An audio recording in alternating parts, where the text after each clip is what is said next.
Yeah, I don't think Twitter's gonna really go anywhere. Like, honestly, Yeah. Like, this site's too fucking big. Like, it makes too much money, and sure, Elon Musk is stupid, but like, he's got that much money. He might be fucking inept, but the dude makes money. He knows he's not going to waste $44 billion. That's just my thought on it. All right. Yeah, I'm with you there. I think it's too big to fail at this. Too big to. All right, start the recording. Mm-hmm. Breaking news: Twitter is over. Everything is done. Life is going into hellscape. Flame down. We're not gonna be able to talk to each other. We're back to the Stone Age, everybody. Thank God. I never wanted to hear from you fuckers anyway. I don't care about anyone's opinions. I don't care about anything except one thing. I invested in 20 carrier pigeons in 2013, and they're going to pay off now. So thank you. Okay. What do you care about? There you go. You cut off my way to open up the episode. I care that I have more trophies than you.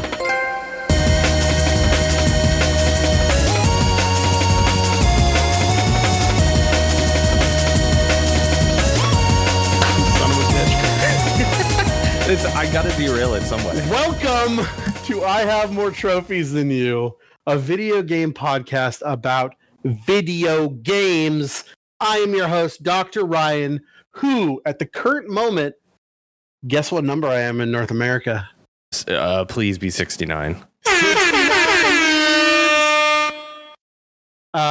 If I want, I can't be 420, 69 though. I'm World War 445. The disparity between World War 420 and 69 is enough that I can either be 69 or 420. I choose to be 69, and I choose to do that by not playing any more shitty games because I found a new reason not to play shitty games that I will tell you after you introduce yourself. Hey, what's up? It's me, Chris. Chris, how are you doing? Do you want to hear what the fucking conspiracy I learned about these shitty platinums that I was playing over the summer? Yeah, were they like funding So get this, okay. Like some cult or something? No, well, the Breakthrough Christian Gaming based out of somewhere in Utah definitely was funding a cult. I found that out while I was playing some of their games since last episode. I'll talk about that in a second. But the other ones, the Jumping Burgers, the Cow D's, they put out the worst thing that could happen happened today with that, and I'll tell in a second. But breaking news from someone who did some research. Yeah. So, do you know the country Slovakia? Yeah. The Slovakian government gives grants to small businesses for growth if they can show that they're making a profit. These two fuckers from Slovakia are the ones making these games. What they're doing is they're making these games.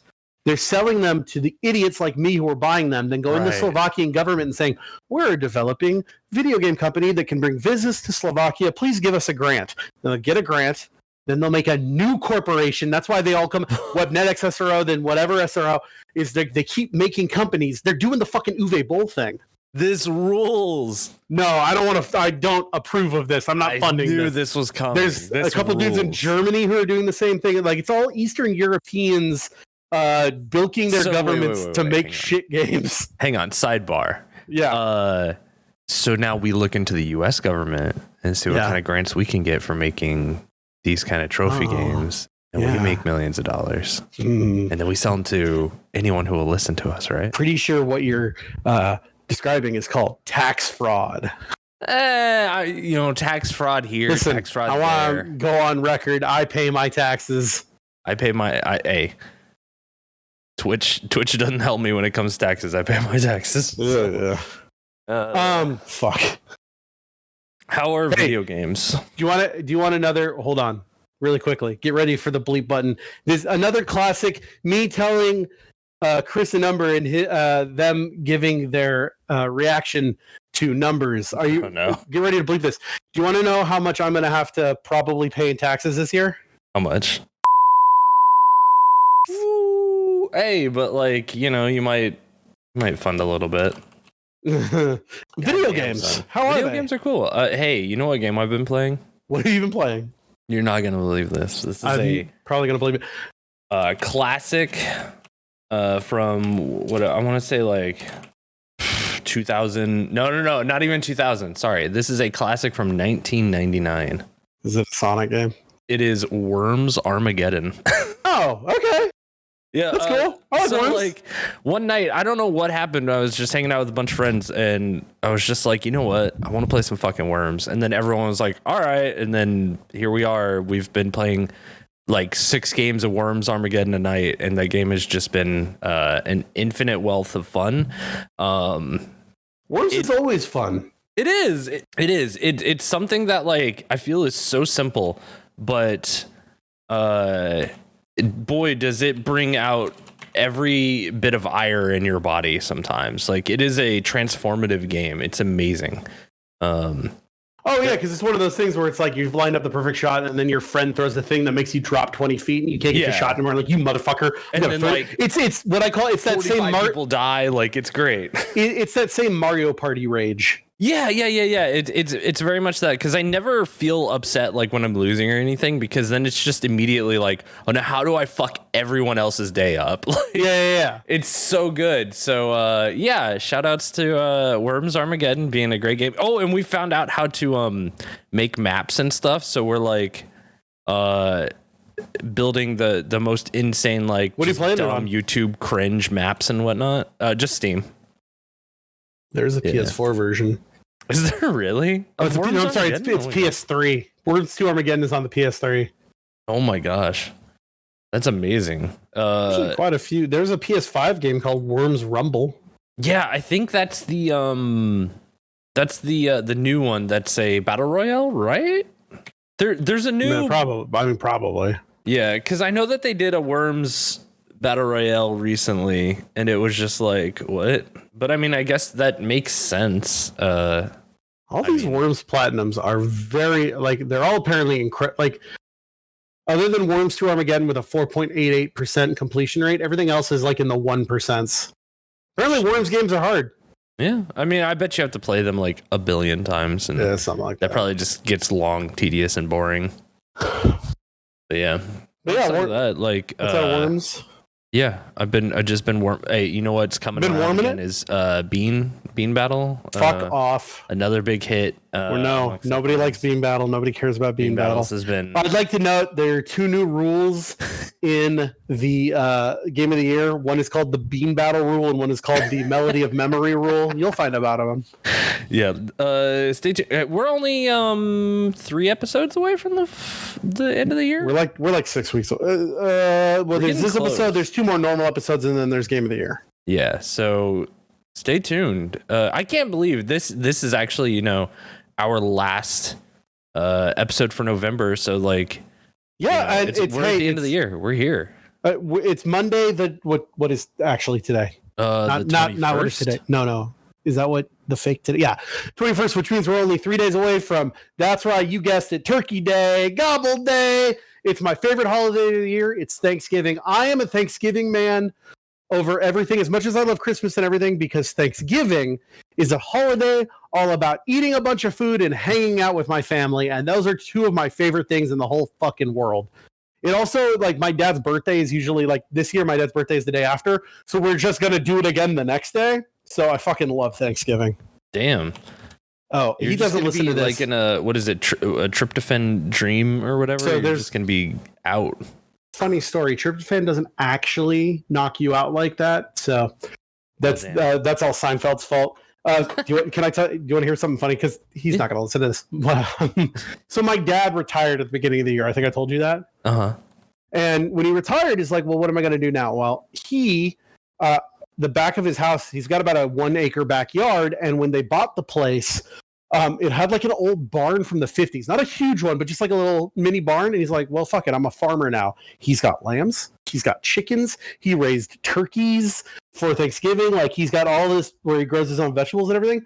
And so, for his birthday this year, I thought it'd be really funny because he's gone like full green acres. I'm going to get him a new pitchfork for the hay for the lamb, but I'm going to wrap it up so it's clearly a pitchfork. I think he'll think it's funny. That's genius. I like that. That's shouts out my dad. Love my dad. Probably why I love the game we're going to talk about today, God of War. Anyway, before we get into that, anything else before I get into my shit? Yo, I've been watching a lot of anime lately. I've been reading a little bit of manga. I've been reading more fucking One Piece also, by the way. Really? Oh, yeah. That's exciting. But You know what? You should actually check this anime out. It's called Spy X Family. It's like a I think you told me about this. Yeah, it's kind of like it's weird because it's like a different world, right? But it's kind of very that World War II, like Eastern Europe, Western Europe, like not friends with each other kind of thing. Yeah, this is like this is the anime that's like the Americans, right? Yeah, that was on FX? Yeah. It's really good. I'm really digging it. It's but it's like a cute family. It's like the spy father. There's an assassin who's the mother character, and then like a little girl who can read minds. Are they all actually related, or is it like Black Widow, where they're just like put together to be a fake family? It's like a Black Widow thing where the father is trying to stop a war between the two nations. Fuck! We got to talk about fucking Black Panther. Oh no, not Black Panther. We have to. Do we? Well, did you not like it? I'm conflicted on Black Panther. Oh, fuck off. Hold on. Okay, hold that thought. We'll get into it in a second. Uh-huh. Because I want to talk about anime that I've been watching. What have you been watching? It's called The West Wing. Yo. Have you ever seen all jokes aside, ever since I got done with Ragnarok, because the guy that plays Odin is in The West Wing, I started watching the fucking West Wing. Like, I did not appreciate that show when I was a kid because I was a fucking child. What a great show. It is, right? No spoilers. I'm only in season 1. Okay, I was going to say the first season is really good. And then like after I've heard it drops off at the end, but shows that go that long always kind of drop off because people leave and things happen. Well, and I mean, it's a show about, you know, the presidential West Wing. Like it kind of has a time limit on itself. So I know the show came out in 99 and right now 99 2000. I'm kind of interested. I'm assuming with the way that it works out around season 3, does 9/11 happen in the show? I don't remember. I want to know what happens. I think it does. So, okay, fuck all that. Yeah. You didn't. I thought Wakanda Forever ruled. Yeah, I think it was a really good movie. Like Namor was the best. God, he's so good. He was the best villain of Phase 4. I will say that. Yeah. Yeah. It's not the best movie of Phase 4, but I really liked it a lot. And all the problems I thought I was going to have with Letitia Wright, with Shuri being, what are those? I'm a meme character. Like, they made her fucking dark. Yeah, I thought it was very. Oh my god, do we get into spoilers here? Like, all right, okay, look, it's I have to get into it. It's put a spoiler. I'll put a spoiler tag on. Put a spoiler warning. Hey, spoiler warning. If you don't want to be spoiled, jump to that time code. Okay, now look, the best kept secret is when she fucking makes the fake Purple Heart, goes into the dream, and he is sitting and fucking Killmonger. That made me scream "fuck off" out loud. Yeah, I was like, no fucking way. I was like, this is great. I was like, this is like, what a perfect way to tie it all back around to, you know, what that first movie was about, and then kind of just the themes of the second movie and everything going with it. And him just being like, yeah, there's a reason why you're seeing me. And it's like, wow, this is great. And I was glad that they did that with that character. I'm just so insanely conflicted because it's the like, ending was not good. The ending was flat. Well, the ending, those kind of endings for me, it was flat. It definitely fell flat, but I'm a little more forgiving just because I grew up reading comic books, and that's how a fucking comic book ends. No, but here's the thing. Like the fight between Shuri and Namor on the beach aside, the fact that fucking Wakanda straight up lost. Like, yeah, there were 12 of them left, and they were going to get asses kicked, and then they showed up and they're like, Talocom, throw down your weapons. We have lost. It's like, no, fucking what? You're winning. Also the fact that she got impaled through the side and not a drop of blood. Yeah, I did notice that whenever that happened, I was like, oh, there was not a single bit of blood to be seen there. But, you know, it's. I want to talk about what I liked. Number one, I liked Namor a lot. I liked that they gave his name because, you know, since he's not just random Atlantean and they made him Aztec. Well, they give him that like was it Aztec Mayan, or Mayan? Was it Mayan or Aztec? I always fuck those two up. But the fact that they made him like, yeah, we're trying to get away from Spanish conquistadors, and that guy calls him Namor, meaning no child without love, no love, na amor. I thought that was really good. Yeah, I really loved that. Look, I'm a massive Namor fan. Like, me too. I'm a big fan. They had him say Imperious Rex and everything. Oh my God, I know, right? I screamed. That was the time. That was whenever I kind of like let it go, because I was sitting there, and when he says that, I was like, hey, fucking, like, I was very much that person. He said the funny line, like he said the thing. He said the thing. And I was just like, all right, they fucking did it. And I love the updated or kind of like theming change around him, his origin, everything. Like, I felt like this was a much needed update to the character. It was a good reason for his hatred of the surface world, right? Because it goes along with the whole thing of Black Panther 1, where they kept calling everybody colonizers, right? Whereas Namor sees the entire surface as colonizers. Yeah. So I loved all that. Angela Bassett fucking rules. Fucking give her the Oscar. God, she fucking carries so hard. M'Baku rules. Yep. I fucking love M'Baku. I think he's king now, I assume. I mean, he was at Challenge Day and nobody else was, so King M'Baku. Things I didn't like. Riri was a little too comedic. All that stuff I didn't like about Shuri, they shifted onto her. Yeah. She very much felt like that character in this movie. Whoa, I gotta say the funny lines. I don't like how just straight up immediate they made Martin Freeman a fucking traitor. You're telling me this dude with like years of CIA experience gets saved. He's probably been saved 1 million times by other Americans. He gets saved once by Wakandans. Is like, well, I care about Wakanda more than America now. That was a little weird. I don't know. For him, it's like Everett Ross. That's his name. I was trying to remember. Yeah, because he's Thaddeus's kid. Is he? Yeah, I believe. If I remember correctly, I think that's that, because maybe in the comic books, but I don't think they've ever said he was related to. I think in the first time we see him, they're like, "Oh, you're Thunderbolt's kid." I'd have to rewatch Black Panther for that. Yeah, I can't remember, but like, or no, he would have shown up first in Civil War. Yeah. But like, so it was a little much. For some reason, I feel like I don't know, because he's not really portraying them, because again, he's also trying to like make sure the U.S. doesn't do anything like he's that. Trying to. The U.S. wants to keep this, the scientist, so that they can get the thing to find vibranium, and he immediately tells Wakanda's like, "Oh, she's right there. Go get her out before we can get her." And it's just like, all right, a little much. And then her somehow miraculous. What's her name? What's the character's name? Fucking Seinfeld lady. Oh, Contessa. Contessa, yeah, whatever. Lady Hydra. Lady Hydra, the fact that they made her the entire head of the CIA. Yeah. They're seeding the thing for Thunderbolts, which I hope will be a good movie. Oh, yeah. Did you see that they replaced, since William Hurt passed away, it's going to be Harrison Ford now? Yeah, it's Harrison Ford, which I'm just like, oof, okay.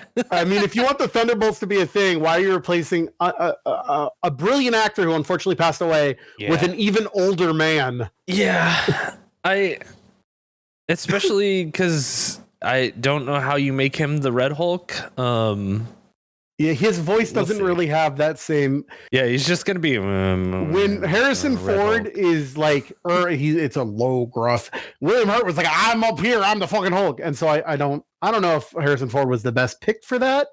I'm interested in seeing how they address it in the movie, because again, for the longest time, all of our characters were consistent. Right off the bat, they changed two characters, which were Hulk and Roddy, or Rhodia, fucking the Rhodia, well, they changed War Machine. Yeah, but they didn't just change him to change him. They changed him for contraction. Like fucking Terrence. What's that? The guy's name? The guy that played Rhodey in the first one, Terrence Howard. Yeah, Terrence Howard. He wanted more money. 1 is 2.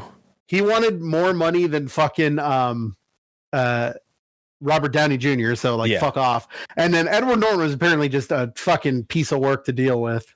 I think it's because he wanted, because Edward Norton wanted creative control over rewriting. Yeah. And they were like, no, we're good. No, this is the MCU. Fuck off. Yeah. So I can see why they replaced them. Yeah, but The only other person to get we replaced. haven't really had characters replaced since the Avengers in 2012, you know? And this replacement was only because of a death. Like they haven't straight up fired anybody since those two. Right. So it will be interesting just kind of how that first scene is, just how they because they have to reintroduce the character since he's been changed, you know? Yeah. So I'm very interested in seeing how they do that, especially with Harrison Ford, of all people, which is just, that man just looks like he needs to find a beach and a beer and just relax for the rest of his days, because I don't think he really wants to be in these movies. Excuse me. Then why'd he say yes? Paycheck. He's got more money than he needs. Yeah, you're not wrong. I mean, Star War. Yeah. Indiana Jones. Air Force One. Those and are he's in Indiana Jones. Get off my plane. So, you ever seen Air Force One? No. Oh, God, I probably have, but like forever ago. It's a great movie. Get off my plane. They had him in Blade Runner too again, right? Yeah. Oh my God. They should have never put that in the fucking trailer. That would have been such a good reveal. Oh yeah. But anyways, getting back to Black Panther. I think it was a great movie. I gave it 4 out of 5 stars. I think that it had a couple of parts where I was like, yeah, all right, whatever. Like, you know, in the beginning when she they just have Ayoke stab those I was about to say Atlanteans, the people from Talokan, and they just get up like, no, that's fine. And then at the end of the movie, they're like one hit and they're dead off the side of the thing. So it's like, well, what happened to I can't be stabbed and I have regenerative powers? Who knows? But I thought it was great. I want to see where it leads to, and I want Namor to be. Listen, I don't really care what they do with Wakanda and Shuri and all that. Let them have their movies. They make good movies. But I do want Namor to fight Fantastic Four. Yeah. Oh my God. I want him to cuck the fuck out of Reed Richards. Oh my God. No, let's go. Stop that. Reed Richards is a good man. Oh my God. You are the one person that would say this. He's the smartest man. He is a piece of shit. He's a good guy. He's like, hey, why don't I just end this universe for He's going to be Jim reason. from The Office. I don't know. Again, I think it's again. But look, I liked it. I liked Black Panther. Just to wrap it up. I was just because there's something else I want to talk about. Because every time Shuri was on screen, I was just like, wow, that actress is a piece of shit. I really don't care what happens to her character in this movie. So, you know, the weird thing is, like, I had a hard time relating to the character. Hold on. So I do want to note, just for, just to make it fair, maybe it's just a PR thing, but like everybody from that set, even Winston Duke, is just like, yes, I don't know what everyone's talking about. She never did any of that stuff to me. So is it possible? Like, is it possible that maybe she said one thing and everyone blew it out of proportion, or is she just a piece of shit and they're covering for her PR wise? I can't say either way. I can only say movie wise, I like the movie. Was good. She was good in it. She might be a piece of shit outside of it. I don't know. Yeah. I think I'm very interested in seeing where it goes. I'm so glad that Marvel now, especially after She-Hulk and this, is starting to feel like the Marvel I knew from the comic books. Yeah. And like, and I mean that in the world setting itself, because I feel like for the longest time it was like, yes, these characters feel like the characters from the Marvel stuff, kind of in our world. When do we get to that point where it is the Marvel universe? And I think we are now at that point. I think there's only one more thing in Phase 4, right? No, I think we're done. I thought the holiday special was in Phase 4. Oh, that might be. You might be okay. Right. Really quickly, I think we start with Ant-Man in Phase 5. Yeah, so we're gonna really quickly, skipping Guardians of the Galaxy. I want you to give a A to F rating for everything in Phase 4. Are you ready? Oh my gosh, yeah, let's go. Okay, this is gonna be quick. We'll do it together. Black Widow, D. C. Shang-Chi, A plus. S plus max tier. Fucking best movie. Second best movie. Eternals, worst movie. Fuck. Yeah, F. an F. F a billion Fs. Spider-Man No Way Home, best movie. SSSSS. No Way Home. I'd give it an A. Yeah. Okay. It's good. I thought it was the best movie of the. It's like A- for me. I am a big Spider-Man fan, but I think Shang-Chi is a very close second. Doctor Strange: Multiverse of Madness, A-. I'd give that a B. There were parts I really liked. There are some parts that are, when you look in the big pictures, like, I don't know. But I thought that making Wanda a bad guy was cool. It's just at the end when she's just like kind of gives up. It's like, and then it's called the Multiverse of Madness. They really only go to one other. Yeah, there really isn't much of the multiverse. It's more like Doctor Strange and that one universe where he fucked up. I liked Sam Raimi getting to play. Yes, I liked the horror elements, and I thought it was good. And I really liked Wanda's character. I just thought there could have been more. So it's an A-/B+. Yeah. Thor: Love and Thunder, strong B+. Yeah, I think it's a B for me. I thought it was really fun. I thought that Gore was a really good villain. They could have used more of him. And I like the story that it told too. I like the story it told. Black Panther, Wakanda Forever. I'm gonna say once again like that A-/B+ range. I think it's a B for me as well. But I think fair. it's like a B+. I don't think it hits into A, but I think it is on the high end of it. I think Namor makes it an A for me. When he's on screen, it's all A. And I think Angela Bassett, I almost said Angelica Houston for some reason. That's because I've been rewatching John Wick. So there are parts of it that, and I thought, I forget the actress's name, the one that plays Ayoke. Oh, Denai Guerrera? Yeah, she's amazing, phenomenal. I loved everything. I loved that whole scene where the Angela Bassett's like, "Fucking get out of here," and she's like, "I gave up everything. I gave up my own husband." He's like, "Yeah, but why'd you stand with Killmonger?" And I was like, well, "Oh, but that was the law." And it's like, well, "Fuck your law. I'm the queen." Yeah. I was like, "I thought that was a good thing." Okay, television series. This is WandaVision. Ooh. C. B. I had a good time with WandaVision. I did too. I think it was a little long for its welcome though. Okay. Falcon and the Winter Soldier. A. Love it. I like that. Loki season 1. S. B for me. Really? Yeah. It kind of hits and misses. I liked the whole thing, and I love Tom Hiddleston as Loki.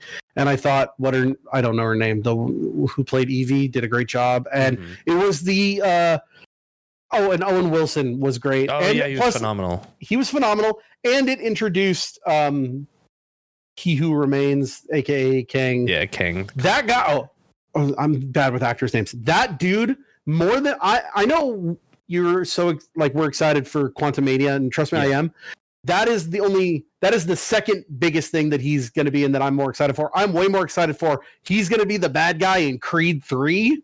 Oh yeah. Do you like the Creed? I fucking love. I haven't seen him. Do you like Rocky? Yeah, I love the Rocky. You should watch Creed 1 and 2. They're very. I've heard good. They're very good. They're so good, and it's Michael B. Jordan. He's great. Yeah, he's a great. I've never seen anything bad with Michael B. Jordan. That's also because I've never seen the Fantastic Four he was in. So that's fair. Oh, yeah. What if? B. Some of those were fun. Some of those were whatever. Yeah, I think that's a C for me. I think on the greater scheme of it, kind of missed me a little bit. Hawkeye, solid B. That one I give an A. I really like that one. I like that one a lot. I just think that the only reason I give it a solid B is that because while it was fun, it didn't really matter yet. And so it was just kind of like, it was there, it was fun, it was off. That was last year, and nothing that has happened in it has mattered since. Yeah. Well, it just introduced another one of the champions, but that's about it. Fair enough. Moon Knight. A. B. I feel like you're an anti-Semite. You're an anti-Semite. You hate Jewish people. Yep. The first episode rules. Episodes 2, 3, and all of episode 4 until the last 5 minutes are just like, why are we here? And then after that, fucking amazing. A+. 5 and 6 rules. Miss Marvel, never watched it. A fucking plus. This might be one of the best. It might be. I tried to watch it. Oh, it's. I really did. I don't care about little girls. It's not just that. I will try to give it a watch. Shake, yeah. I will try to give it a watch. I'll try to watch more. If anything, I'm fucking 36-year-old and I don't care about some little girl being like, I want to be a superhero. I'm a superhero. I'm glad it exists for like my niece when she's older will probably love it. I'll say this. I love the themes that it tackles, and I love that it gave a superhero with a family that you can follow. Yeah, you know what? I've seen a couple clips, and I will say, good job being one of the few Marvel things where like it's got a dad who's not a piece of shit. Yeah, her family rules. Like, it's so good for really them. good to just have that sometimes. I'm not saying it's bad. Mm-hmm. I want to get that across. I'm not saying gross and stuff. That, I'm just saying like I go through this and it's just like this is the Disney Channel. Yeah, you know what I mean? It's definitely like, more lighthearted. This would have been on like right after Even Stevens and before like Wizards of Waverly Place, Dog with a Blog. So, Dog with a Blog. Fuck. She-Hulk Attorney at Law. Strong A. Yeah. My only complaint about She-Hulk was that the episodes were short and they made you wait a whole week in between. Now that they're all out, it's a great binging show. Yep. Werewolf by Night. A+. A+. And then the Guardians of the Galaxy Holiday Special, we don't know yet. We'll see, yeah. Okay. Which I'm, like, hey. I'm a little worried it's going to be goofy and stupid because, like, part of the plot is, like, they got to get Kevin Bacon. Yeah. Which it's like, that's... Is Chris Pratt, like, not in it? I don't know. I think if he might be, like, lightly in it because maybe... Because he was too busy doing his Mario voice. Hey, everybody, I'm a Mario. He's a busy actor. It's me. I'm a Mario.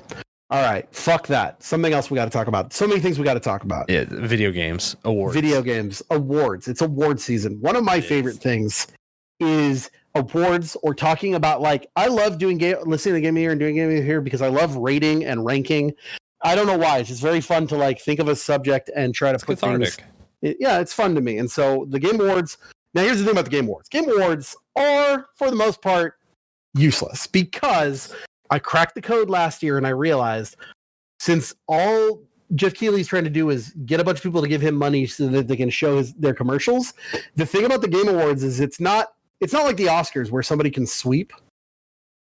It's that everybody's got an award so I can get everybody there. So it's like if you show up, you're going to get best narrative. If you show up, you're going to get best art direction. So everybody like kind of gets like one or two awards. Because remember, we determined that last year when it was just like, why is all of these big games getting these awards? But then at the end, It Takes Two won. It's because his friend is It Takes Two, and he wants to give It Takes Two an award so that A, it sells more copies, and B, he won't get sued by the Jackson 5 or whoever owned that song.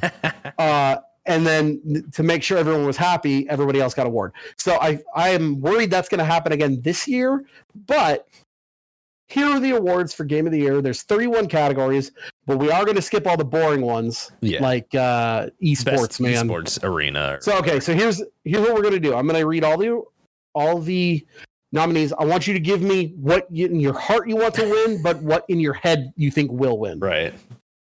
Does that make sense? Yeah. Okay. So Game of the Year is A Plague Tale Requiem, which I never played, but I only played Innocence, but it was good. Elden Ring, God of War Ragnarok, Horizon Forbidden West, Stray, and Xenoblade Chronicles 3. Which, why the fuck was Stray nominated for Game of the Year? That is barely a video only because everyone talked about it for about 5 minutes on Twitter when they no cat. There are so many better indie. You know what? Honestly, should have gone there indie wise. Tunic, Cult of the Lamb. Yeah. Hey. I know that. So you know how much of a stickler for you gotta have played it to talk about it for our Game of the Year things? Yeah. I played a little bit of Vampire Survivor. You played what? Vampire Survivor. Oh, hell yeah. Here's my problem with Vampire Survivor. And it's a problem with me and not the game. The game is amazing. Without it being on PlayStation for trophies, I feel like it's like, I played it a couple times. It's like, I get it. This is fun. If I had trophies to go after, then I would have a reason to do things. And I realize that's not the game's fault. That's my fault. You know what I mean? I can see why people love Vampire Survivors. Right. And it's probably going to be highly talked about during our Game of the Year because I've watched a lot of Vampire Survivors. But if it was on PlayStation, I think I would care more. Does that make sense? No, yeah, I totally get that. That's just the way that I play There games. is like the in-game like checklist of doing everything because it unlocks more things. But like, yeah. But like if it was because I've trained my dumb Pavlovian brain to only enjoy video games when I hear that ding. Yeah. That's what I need. Anyway, so out of those games, what do you want to win Game of the Year and what do you think will win Game of the Year? Elden Ring and Elden Ring. I am with. I'm on God of War Ragnarok and God of War Ragnarok. You know what? I think God of War Ragnarok is going to win. I want Elden Ring to win. I would be fine with either. Yeah. Personally, I would rather have God of War Ragnarok. Right now, Elden Ring and God of War Ragnarok are my 1 and 2. And honestly, I keep flipping back in my mind about which one I'm going to, at the end of the year, say is Game of the Year. It would be the funniest, though, if Xenoblade won, because everyone is just like, what?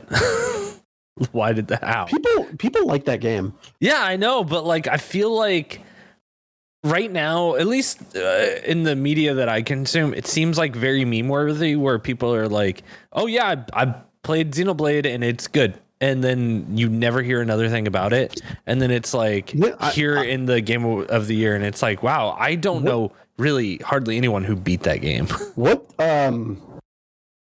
I don't even know how this is the third one. Is it just a turn-based RPG? Like, what is it? Yeah, it's very like Final Fantasy kind of, turn-based. I am very excited to say Nintendo got nominated for an award.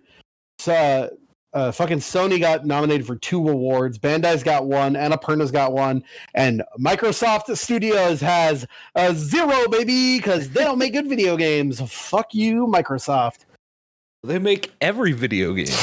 No, secretly, you didn't know this, but they own every single one of these video game studios now. Off. All right, next one. Game direction. Elden Ring, Ragnarok, Forbidden West, something called Immortality I've never heard of, and Stray. I gave this one to, I think game direction-wise, I think it's got to be Elden Ring, just because of making that giant open world and the ability to go anywhere. As much as I love God of War Ragnarok, I think for game direction, that one has to go Elden Ring. What do you think? I don't... Honestly, on this one, it's like...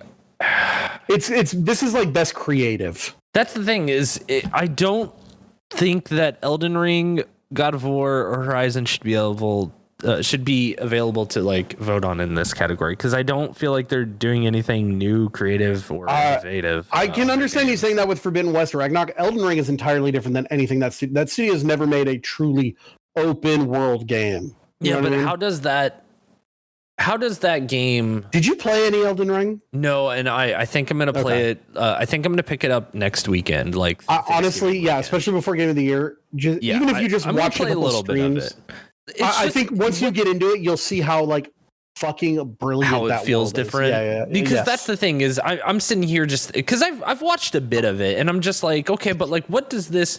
And again, I know I bring this game up. People bring this game up a lot, but I feel like when Breath of the Wild did something slightly different, in which that one thing was, we're not going to tell you where to go. You just kind of find the quest, and then you can do that if you choose to or don't. You just kind of play the game how you want. It's super sandboxy.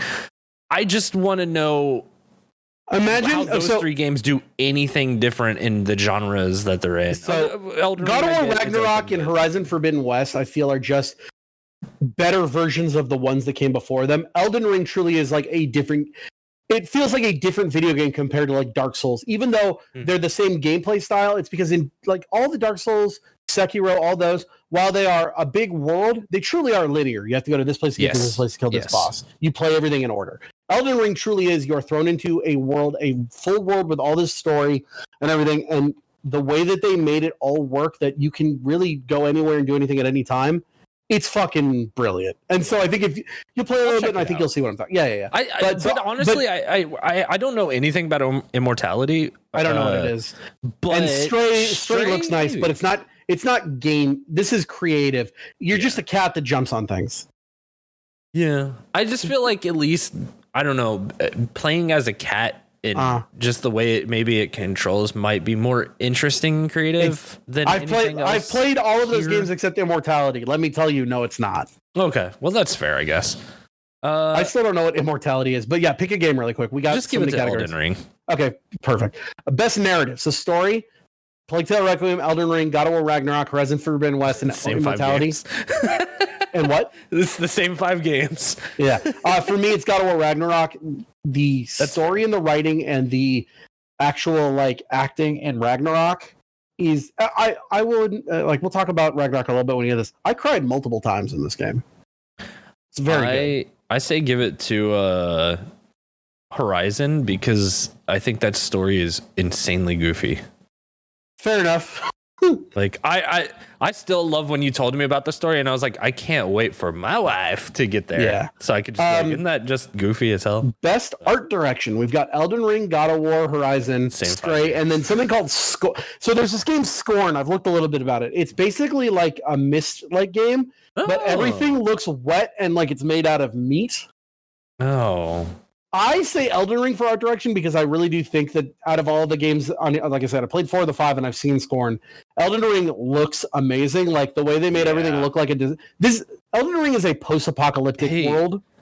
I watched a friend do this like star monster thing in that game. The Star Scourge, yeah, and that shit was so fucking beautiful. I hope it wins. I really do think it wins best art direction. Yeah, 100%. Yeah. Best music and score. We got Requiem, Elden Ring, God of War, Metal Hellsinger, and Xenoblade. I put God of War just because I really like their Norse sound and the big bo bo bo. It's a good track. I'm gonna say Metal Hellsinger because have you played it or are you just saying it because it's got cool metal and it's like okay, cool. And it is a different game on this list. All right. Audio design. Call of Duty, Elden Ring, God of War, Gran Turismo 7, and Horizon. I give it for God of War because the chains when you swing them sound cool, and when you throw an axe, there's a good thud when you hit a man with an axe. I would assume that I'd give it to Gran Turismo because cars always sound fucking good. So good. All right, best performance. We have Ashley Birch as Aloy in Horizon. We got Charlotte McBurney as the main girl in Plague Tale. We got Christopher Judge as Kratos. Somebody from Immortality, and then the kid that plays Atreus, who's now a teenager. I give it to Christopher Judge because he does a good Kratos, and he's a good dad. He's got good dad grunts. He does a really also, everybody's got these really nice headshots that are like professionally taken, and his headshot is like some selfie he took at Comic-Con where he's like scrunched up and going like, "What's up?" So Christopher Judge just seems like a really nice guy. He does. He seems like he would be a lot of fun to be around. Games for Impact. A thought-provoking game with a pro-social message or meaning. There are 6 games here. I have never played any of them. Yeah. I don't know what any of these are. This is the first time Xbox has been nominated for a game. As Dusk Falls is that game I remember they were showing off where it's like a Telltale game, but there's no animation. It's only shown in like still pictures. Mm-hmm. So who fucking cares? Move on. Best ongoing series. Apex, Destiny, Final Fantasy, Fortnite, Genshin, Final Fantasy. Yeah, sure. Final Fantasy and blah, blah, blah. Okay, here's best indie game. This one was hard for me. We got Cult of the Lamb, Neon White, Sifu, Stray, and Tunic. And I cannot truly decide between Cult of the Lamb and Tunic. They're both amazing games. I give it to Tunic because it's got Phantasy Star sounds in it. Which one? There is something, I don't know what it is because in what game are we talking about? In Tunic. Because my wife has been playing it. And she said she completed it. Yeah, just completed it. But like every time there was something that sounds like, and this is a very specific sound. There's one person out there that might be listening, and Jordan Jones, if you're listening, you know this sound. In Phantasy Star Online episodes 1 and 2, when you're logging into like the servers, there's like this little sprite on the screen, this little ball of light that you can move around with like the joystick, and it'll be like as it like kind of trails across the screen. Yeah, that sound is in this game constantly, and I kept hearing it and just being like, "Oh, where's Phantasy Star at?" So. It just gave me good vibes, and I want it to win every award. I voted for. So here's the thing: when we were talking about best music, I don't think any of those are actually the best music of the year. You know who I think has the best music of the year? Cult of the fucking Lamb. Yeah. That soundtrack is so damn good. But as much as I liked Cult of the Lamb, I think I edged towards Tunic just a little bit more because it's got that that Zelda that clings to me. Yeah. But Cult of the Lamb is a very good game. I'll be talking about Cult of the Lamb a lot during Game of the Year, but also be talking a lot about Tunic. Mm-hmm. Also, Neon White. I watched a lot of Neon White this year. That looks like a game up my alley if it would just not be on fucking Nintendo only. So, yeah. Annapurna, what the fuck? Next game, best mobile game. Marvel Snap. That's the only game you should care about on this list. I've heard Marvel Snap is good. Should I start playing Marvel Snap? Yeah, it's fun. Do you have to put money into it? Nope. Oh, okay. I mean, can, but have you? Have you been playing? So how does Marvel? Give me 10 seconds. How does Marvel Snap work? Marvel Snap is. Are you familiar with like Hearthstone? Yeah, I played a shitload of Hearthstone. It's similar in Hearthstone that it is a 6-turn long game. And every turn you have 1 mana and then you get another one to turn 6 where you have 6. And you can play cards from your hand. And your goal is to play cards with the highest power. Oh my God. You know, in L5R, this is weird.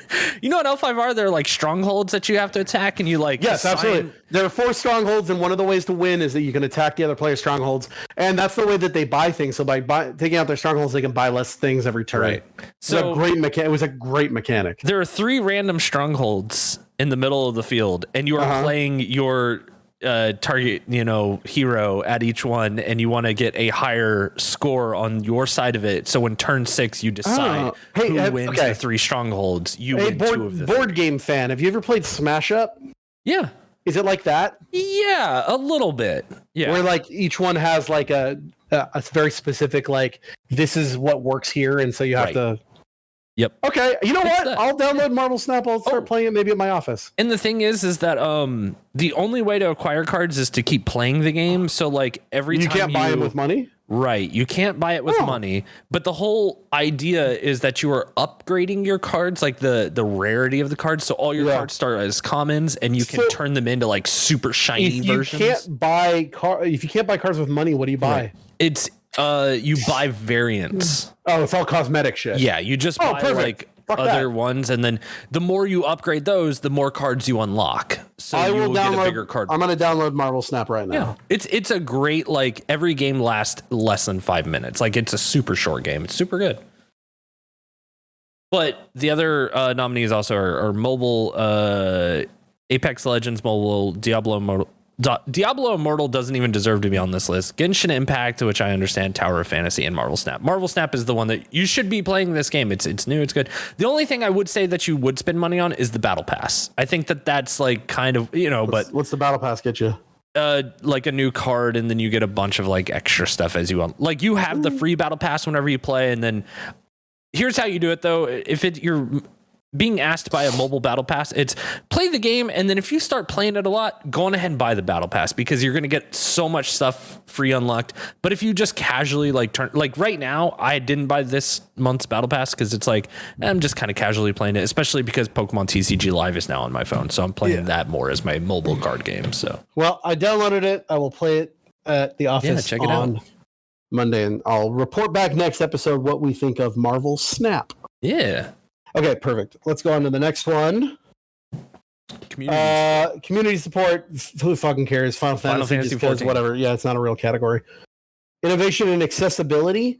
As Dust Falls, God of War Ragnarok, Return to Monkey Island, Last of Us Part 1, and The Quarry. I like that The Quarry got nominated here. Their accessibility options they're pretty good. They're okay. They're more just like, do you want the game to automatically run and not make any choices? I am going to say Ragnarok just because Sony always throws so much shit in theirs.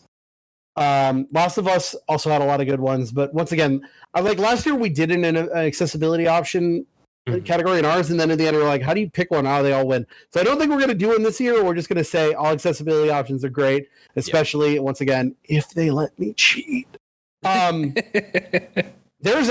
Hey, God of War Ragnarok. This is technically an accessibility option, but I would actually just call this everyone should turn this on option. There's an option for picking up like collectibles or like money or whatever, where usually you have to walk up, you have to hold circle to pick them up. You can just there's an accessibility option. It's like if you're near one, you just pick it up automatically. That should have just been on from the start. Was that in the first one? Yeah. Did you not turn that on? Okay. See, a lot of the problems you have with games are because you fucking don't. Next category. Yeah. Okay. That one. Hey, Chris. That one's on you. That one's my hit select for the map. Yeah. Yep. But that's the thing. Like, at least fucking tell me in the game. Like when I'm the game didn't tell me to hit select for the fucking wheel. It did. No, it said that you could read this book and whatever. Shut up. Because it told you, hey, go read the manual right now. I don't want to read the fucking manual. And I went, go fuck yourself, game. Best War VR. didn't fucking do that. Yes, they probably said look through. No, because at the beginning, actually, they did at the beginning. They said, "Would you like to start the game, or would you like to go through all of the accessibility options?" And I went, "I want to look at all the accessibility options," and it was there. And you didn't. Fuck off. All right, best VR AR game. After the Fall, never heard of it. Among Us VR, whatever. Bone Lab, never heard of it. Moss Book 2, whatever.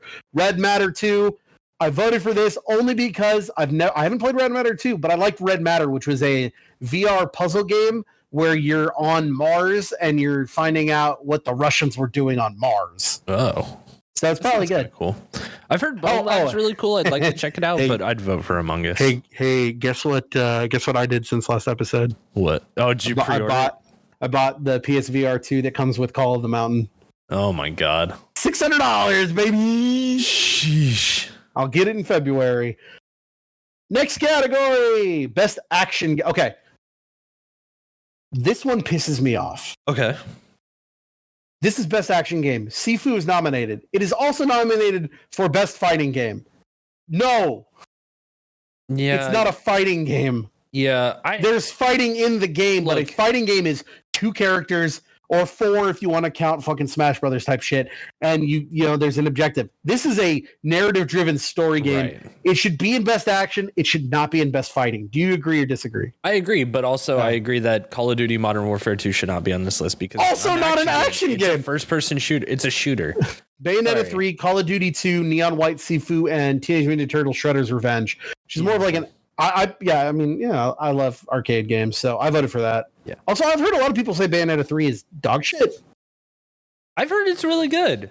Weird. But granted, you know, I heard from somebody who loved the first 2, so it's the next. So that was best action. Now, how about best action adventure? Which what the fuck is the difference there? What's the difference? You can't have best action and then best action because action games. This is the way I put it. Action games are games that are high fast twitch things like what we just talked about. Action adventure is things with a story. So Sifu actually probably should have been more in here, but whatever. We got Plague Tale Requiem, God of War Ragnarok, Horizon Forbidden West, Stray and Tunic. You know I went with God of War. Tunic. Also, you know what should have been in here? Elden Ring. You guess what Elden Ring is in? Best RPG. Not an RPG. I understand. I don't think Souls games are technically RPGs. I don't know. They kind of are, but like at the same time. So we got Elden Ring, Live a Live, Pokemon Legends, Arceus, Triangle Strategy, and Xenoblade Chronicles 3. So I voted for Elden Ring. I give it to Live Alive because I think it's funny that a 25-year-old game is getting a nomination. Put it on PlayStation. I'll give it a try. Best fighting game: DNF Duel, JoJo's Bizarre Adventure, All Star Battle R, which is a 15-year-old game. King of Fighters 15, Multiverses, and Sifu. I gave it to JoJo's because that is a good game, but I played it on PS fucking 3. Hey, I know what you voted for. Go ahead. Multiverses. That game fucking rules. It's really good. Here's the thing. I want you to understand this, Chris. I can't trust you because you cried wolf over Nickelodeon. No, that game is really. It failed in 2 months, and everyone thinks it's shit. Yeah, but I mean, I have no control over it. Failing. I played the shit out of it. I want you to just think about this. You cried wolf on it. You know what I mean? You were like, it's the best thing ever, and it's your exact words were, it's an ever evolving game that's going to last a long time and have a long fan base. It's fucking dead. Well, Multiverses is probably good. That's by no fault of my own. I blame you specifically. Multiverses right now, it's still going strong. They've released a character every 2 weeks. Didn't they delete LeBron James? Did they? What? I haven't logged in for the new season. I heard he was taken out of the. You haven't even played the fucking game at all. No, I haven't played the game in the last week or two. Best family game: Kirby and the Forgotten Land, Lego Star Wars: The Skywalker Saga, Mario & Rabbids Sparks of Hope, Nintendo Switch Sports, and Splatoon 3. I've played none of these games. Kirby, I've always had a soft spot for Kirby games. I love Kirby. Games are so good. Lego Star Wars: Skywalker Saga is just more Lego. And Mario & Rabbids, I've heard some good things about, but that first one got boring quick. Yeah, it was. And then Splatoon 3 is just more Splatoon. Yeah. Have you played any of these? Kirby. Okay, Kirby. We'll go Kirby. Next category. Splatoon, though. I do really want to play Splatoon. Best sim or strategy: Dune, Spice Wars, Mario & Rabbids, Total Warhammer, 2 Point Campus, Victoria 3. I haven't played any of this shit. I played 2 Point Campus. I got really bored of it really quick because it puts like a 3-hour tutorial in front of you. So I was kind of that's what those games do. Yeah, this is like made by the same people who made like fucking Sim Hospital back in the day. But it's like, I wish there were just the option of like, no, I've played this before and I just kind of want to go to like the casual mode where I can just kind of build and do whatever I want for a little bit. Okay. It doesn't let you. This next fucking category is making me laugh. So best sports and racing. You got F1 22, FIFA 23, NBA 2K23, Gran Turismo 7, and Ollie World. That is not a sports or racing game. That is a fucking arcade skateboarding game. And I voted for it because why the fuck not? I hope it wins. Best multiplayer game, Call of Duty, Multiverses, Overwatch 2, Splatoon 3, and TMNT Shredder's Revenge. I voted for Shredder's Revenge because I don't give a shit about the rest of these games. Versus. What is actually? I gotta think. What is the most fun I actually had in a multiplayer game this year? And it's probably playing the. It was probably playing a bunch of the TMNT games in the Cowabunga collection until me and Jared found out we couldn't earn trophies doing them, and then just played them by ourselves while talking to each other. I think my favorite thing in multiplayer this year has been playing Bean Battles. Fuck off! That game didn't come out this year. Content creator, who gives a shit? I don't know who any of these fucking people are. The best debut indie game: Neon White, Norco, Stray, Tunic, and Vampire Survivors. I personally went Tunic. But if I'm assuming you're going to go Vampire Survivors, I have no problem with that. Yeah, because that game is just a perfect turn your brain off and play kind of game. And Tunic was like the best Zelda game I've played since like Twilight Princess. Yeah. You really should play Tunic. It's very good. I'd be happy if either of those won. Best adaptation. This is a new one. This is basically what's the best video game, movie, or TV show that came out this year. Arcane, League of Legends, Cyberpunk Edge Runners, The Cuphead Show, Sonic the Hedgehog 2, and the Uncharted movie. I voted for the Uncharted movie because I think it's fucking hilarious. That movie was okay. It's like a 3.5 at best out of 5. And it's just like, Arcane. I don't give a shit about League of Legends, but I know a bunch of freaks who love it, who have loved that show. Cyberpunk Edge Runners, I've heard, I need to watch it. I've heard is legitimately a masterpiece. Yeah, I have a friend who's worked on the Cuphead Show. It looks great, and that Sonic the Hedgehog 2 movie was actually quite fun, but fuck all that. Let's go Tom Holland. What do you got after all these? You got Sonic, or you got... I voted Sonic just because I really like that second movie. It was so much better than the first one. And it's the best Sonic thing to come out this year. You'll find out in a second. Disagree. Well... You think Sonic came out this year was better than that movie? Man, that's rough. You got me in a corner here. No comment. That's what I thought, bitch. I'd be fine if Cyberpunk wins though, because I've seen a few episodes of it. Yeah, I've heard it's really good. Great. I want to watch it, but what I'm doing is I'm waiting because I still have not played the PS5 version of Cyberpunk, and I know they added some stuff. But when that DLC for PS5 only comes out early next year, I think right before it comes out, I'm going to watch Edge Runner, then I'm going to play it again and be ready for the DLC. Let's do it. Most anticipated game. 16. Shut up. Let me say the categories first. Final Fantasy 16, Hogwarts Legacy, Resident Evil 4 Remake, Starfield, and Legend of Zelda Tears of the Kingdom, which it doesn't matter what we say. They're going to fucking give it to that. Yeah, look. Do you no, turn your heart off for a second. Think with your brain. It's going to Zelda.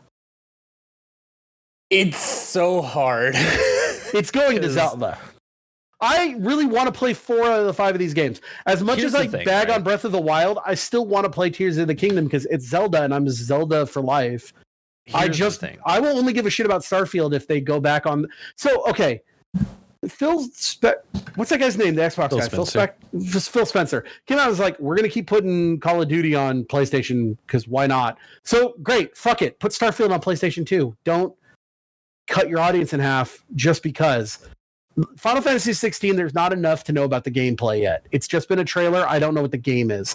At least with Hogwarts, Resident Evil, and possibly with Tears of the Kingdom, I know what I'm getting. I voted Hogwarts Legacy because that game is coming out in like a month, and I'm going to play it. That or Resident Evil 4. Final Fantasy 16 doesn't have a fucking date yet. Tears of the Kingdom does. Starfield, who the fuck knows? Here's the thing. for this category, for me. Yep. Mm-hmm. Resident Evil 4 is a game that came out 20 years ago.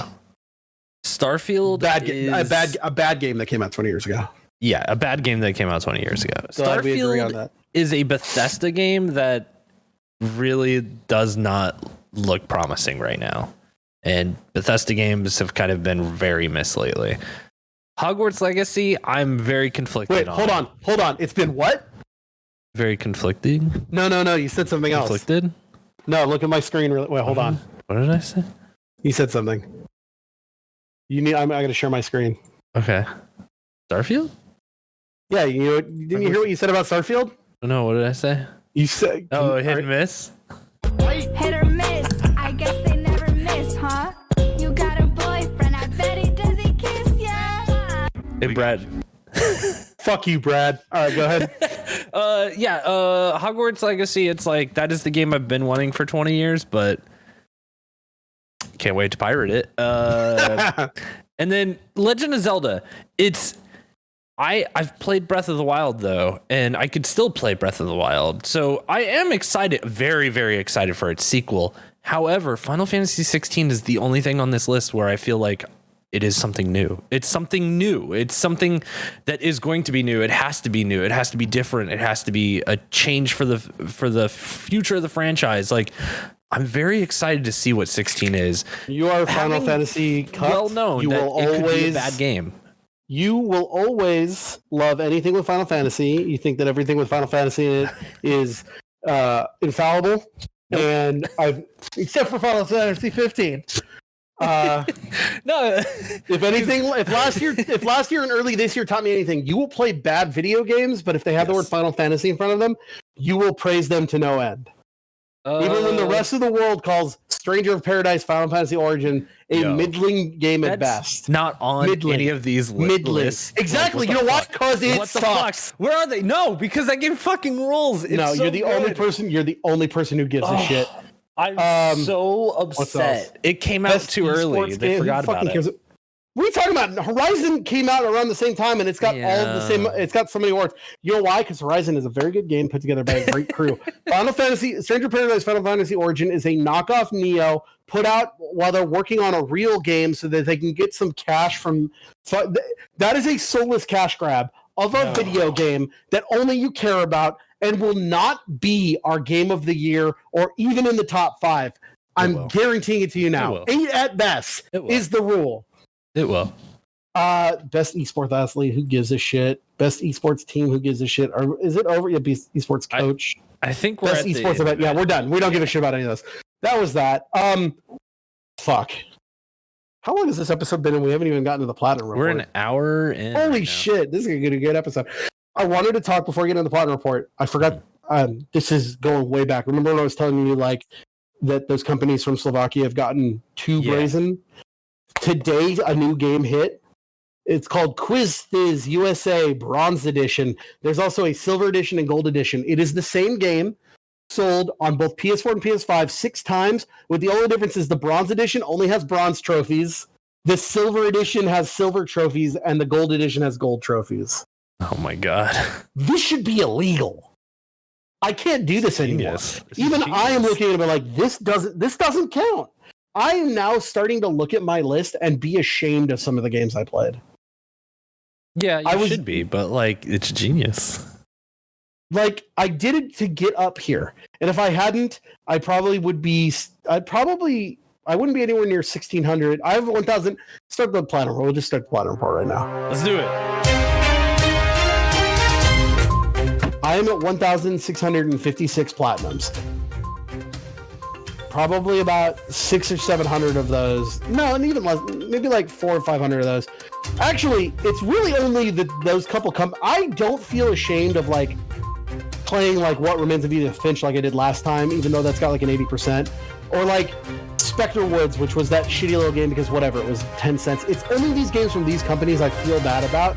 And I'll have you know that since last time, I've gotten a total of 1, 2, 3, 4, 5, 6, 7, 8, 9, 10, 11, 12, 13, 14, 15, 16, 17, 18, 19, 20 new platinums. And I only feel really bad about 6 of them. Okay. The first 6, and here's what's up. As we talked about last time, I was 13 platinums away from making God of War Ragnarok a milestone for me.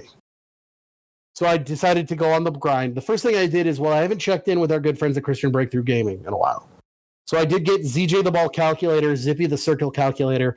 Welcome to Aaron's Story in the World of Our Church and Halloween visual novel. Welcome to James' Story in the World of Our Church and Halloween visual novel. Welcome to Scott's Story in the World of Our Church of Halloween visual novel. And Soccer Challenge Nation Breakthrough Gaming. That is when I then heard that story about how everything was a scam, and I stopped because there were more I could have gotten. Instead, what I did is I played My Little Pony: A Maritime Bay Adventure on the PS4 and PS5. It was about an hour each time. Fuck off. You know what the best thing about being an uncle is now? I don't feel bad about buying that game because guess what I'm going to do for Christmas? Yeah, gift. My niece is getting a ton of video games. I did finish up the Japanese version of The Walking Dead. So I now have every single The Walking Dead Season 1 Platinum. Nice. Can I really quickly, I'll tell you the Telltale Walking Dead, Telltale Platinums that I still need. I still need to do Season 2 of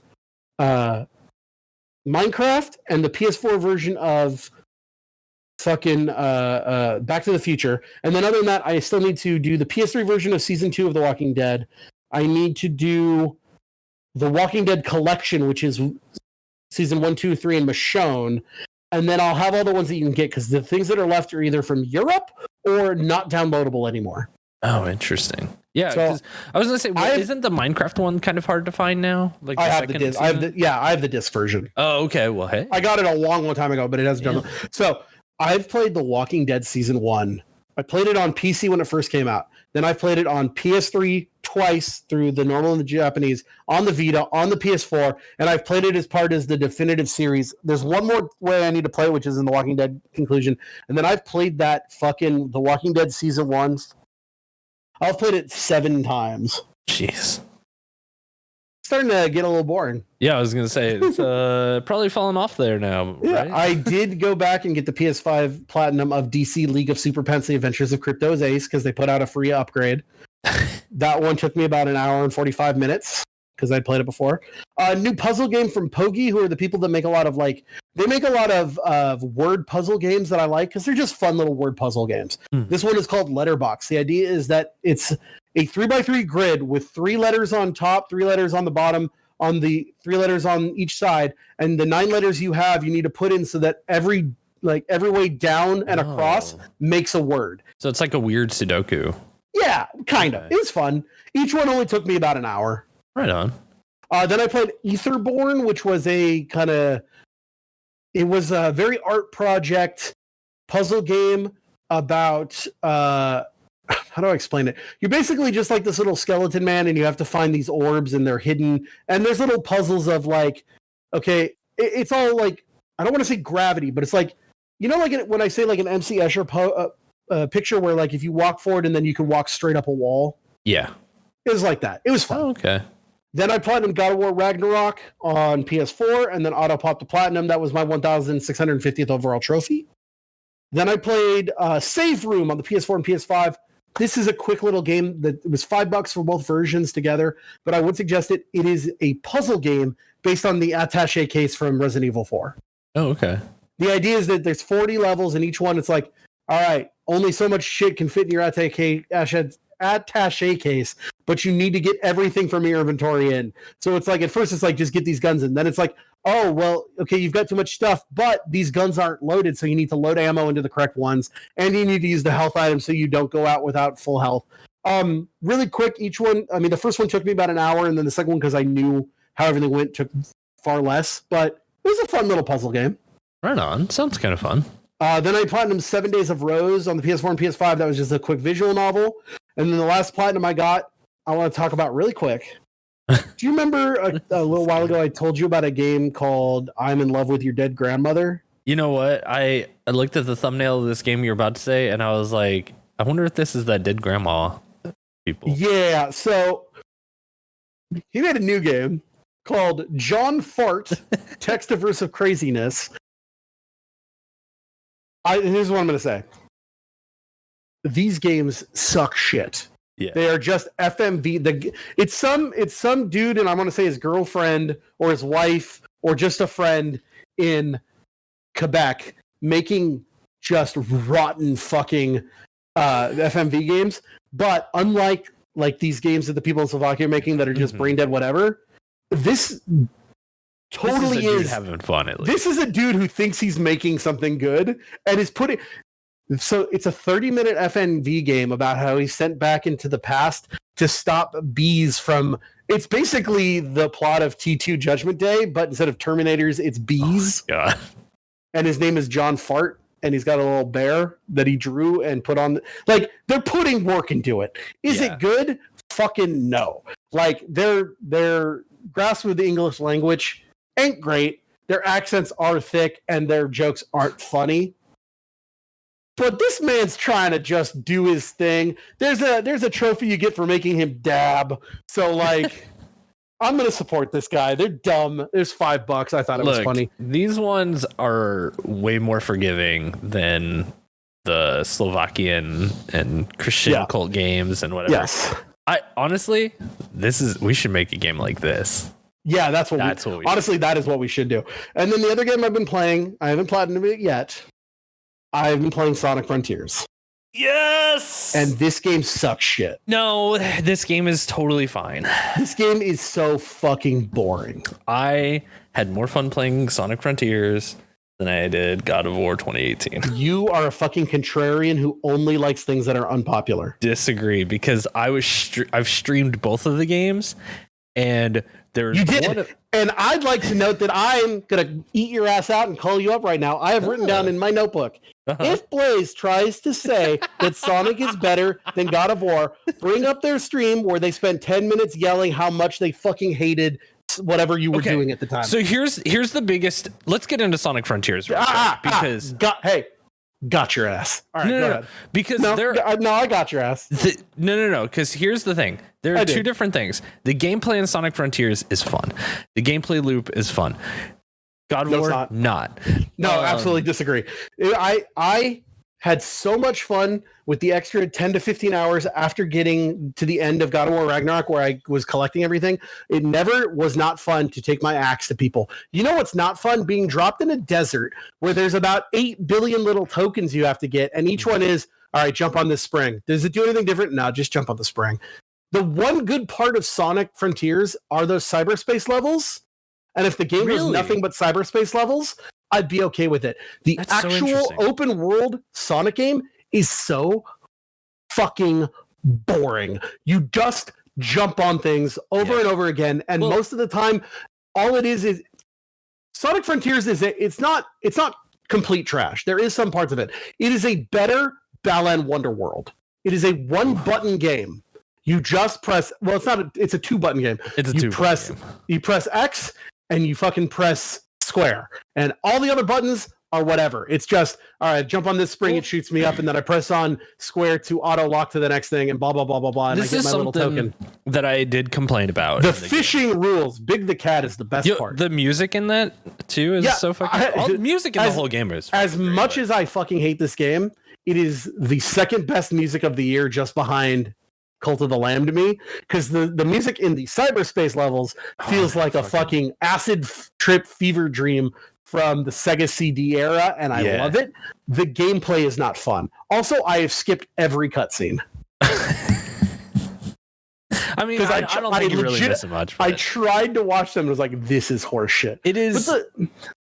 What do you do in that game other than I just need to go over here and I need to get the tower key and that lets me get the Chaos Emerald. Yeah. All right, now I need to go talk to Knuckles, but I need 32 memory tokens. All right, so I just do the same fucking puzzle 8 times and I've got enough. But really, you don't need to do those memory tokens. You can skip all that. If you just get enough, if you wait until you get these Starfall things so you get 300 fucking fishing tokens, and then you just fish for an hour, and you can bypass the entire video game by fishing with Big the Cat, so you can just buy all the things so you don't have to do them. This game went from being everyone talking, like even you were like, this game's gonna suck, this game's gonna be shit, to wow, actually I heard it's pretty good. And then in my mind it's like, no, it's not. You were right the first time. This game is as shitty as you thought it was 2 months ago. I still think I don't know. I'm really conflicted on this game because I honestly, I thought it would be a game that you would enjoy because for me, what has been kind of nice about it is just the box checking game. Oh, no, so here's the reason why. Because I like the box checking game when it's, all right, I've checked all these boxes and I did it and it's good. There are more boxes than needed.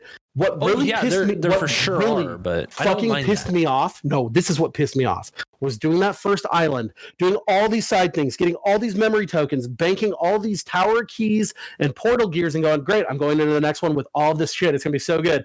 And went, oh no, those were only good for Island 1. Do it again. It was like, you motherfucker. You didn't tell me I was done, and you let me waste a couple hours when I could have just moved on. Yeah. I kind of agree with you there. I was a little taken back, I guess, by it, where I was just like, oh man, I'm just gonna do this like 5 times, right? It's just gonna be island, reset. There's only 4 islands, so you're only gonna do it 4 times. Well, at least if there's a 5th island, it's not open because there's no trophies for a 5th island. So the trophies in this game are like beat the boss of each island. And there's only 4 of those, and then there's one for beating the game. There's find all of the story parts where you talk to whatever side character, and there's only 4 of those. Yeah. So it's like, if there is a 5th island, it's just going to be a boss fight. Yeah, I think maybe that might be. But, like, I'm only into the 2nd island, and I think it's a really fun game to just... I think it's a good turn off your brain and just, like, run around as Sonic and jump on springs and grind rails and run really fast, and that's it. If there was more...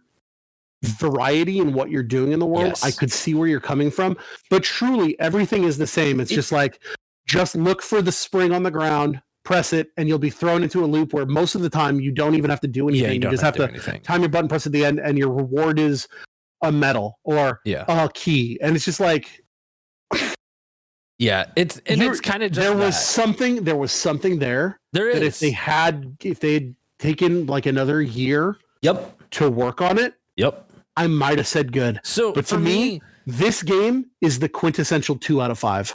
I think it's like 3. I think this is like the most middle of the road game in the world because the thing is you're right. I've streamed a lot of this. Almost my entire playthrough has been streamed, right?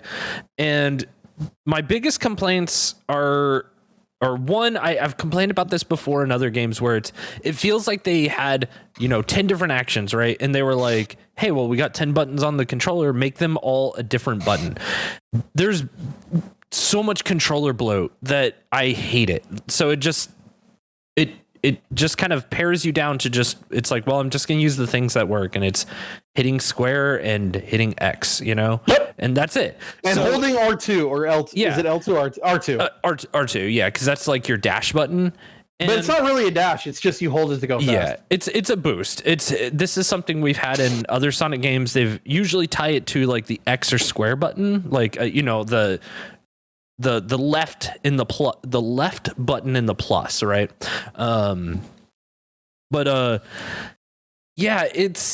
There's something here. It feels, I said this on stream yesterday, where it feels like where Mario did the Bowser's Fury, right? It was like, short, like 2-hour game. It was just, it kind of felt like this is the testing ground for something you're going to do in the future. And that something is going to be really cool. But it's like that Mario game is great. That Bowser's Fury is it's great because it's 2 hours long. Yeah, and this game is 25 hours long. This game is a 20-hour long game, and it feels like there's something there. It just would have really benefited from, I don't know, going to like PAX or like, I don't know, any of the like Gamescom. It would have been great to put this game in front of the public and just say, play the first 30 minutes to an hour and tell us what you think about it, because I think they would have been like, well, it's like it is fun to just run around, and like I really think that this is going to be a game I come back to a lot, because there are times where I just want to run around with Sonic and just run fast from point A to point B and feels satisfied in that. I think this is going to be that game for me for now, is that I can just turn it on, run around in the world, and then when I get bored I can turn it off and go play a game that is more fun or whatever, more challenging at the time.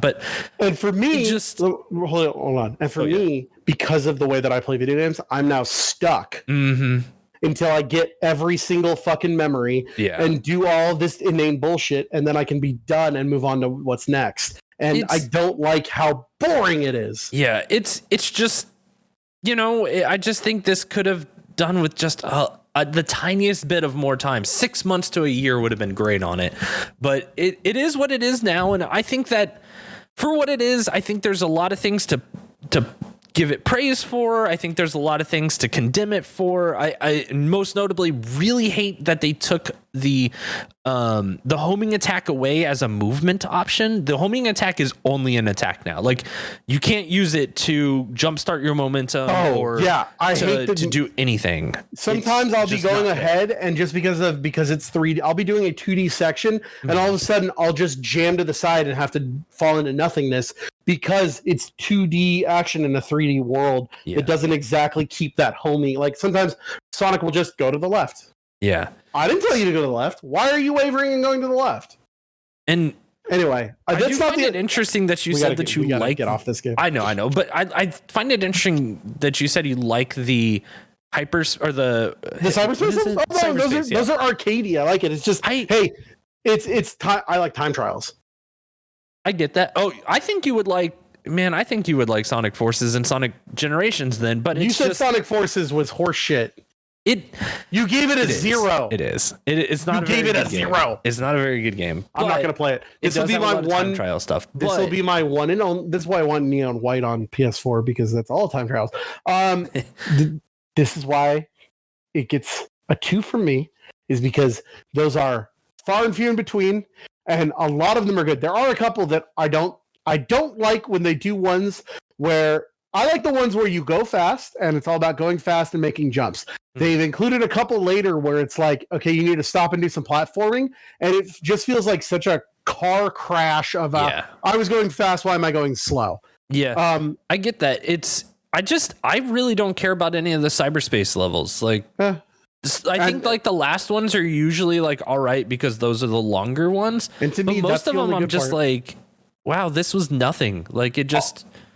There's like barely any combat in the open world. All the combat is actually puzzles. All enemies are not enemies; they're puzzles. Yeah, which I kind of like.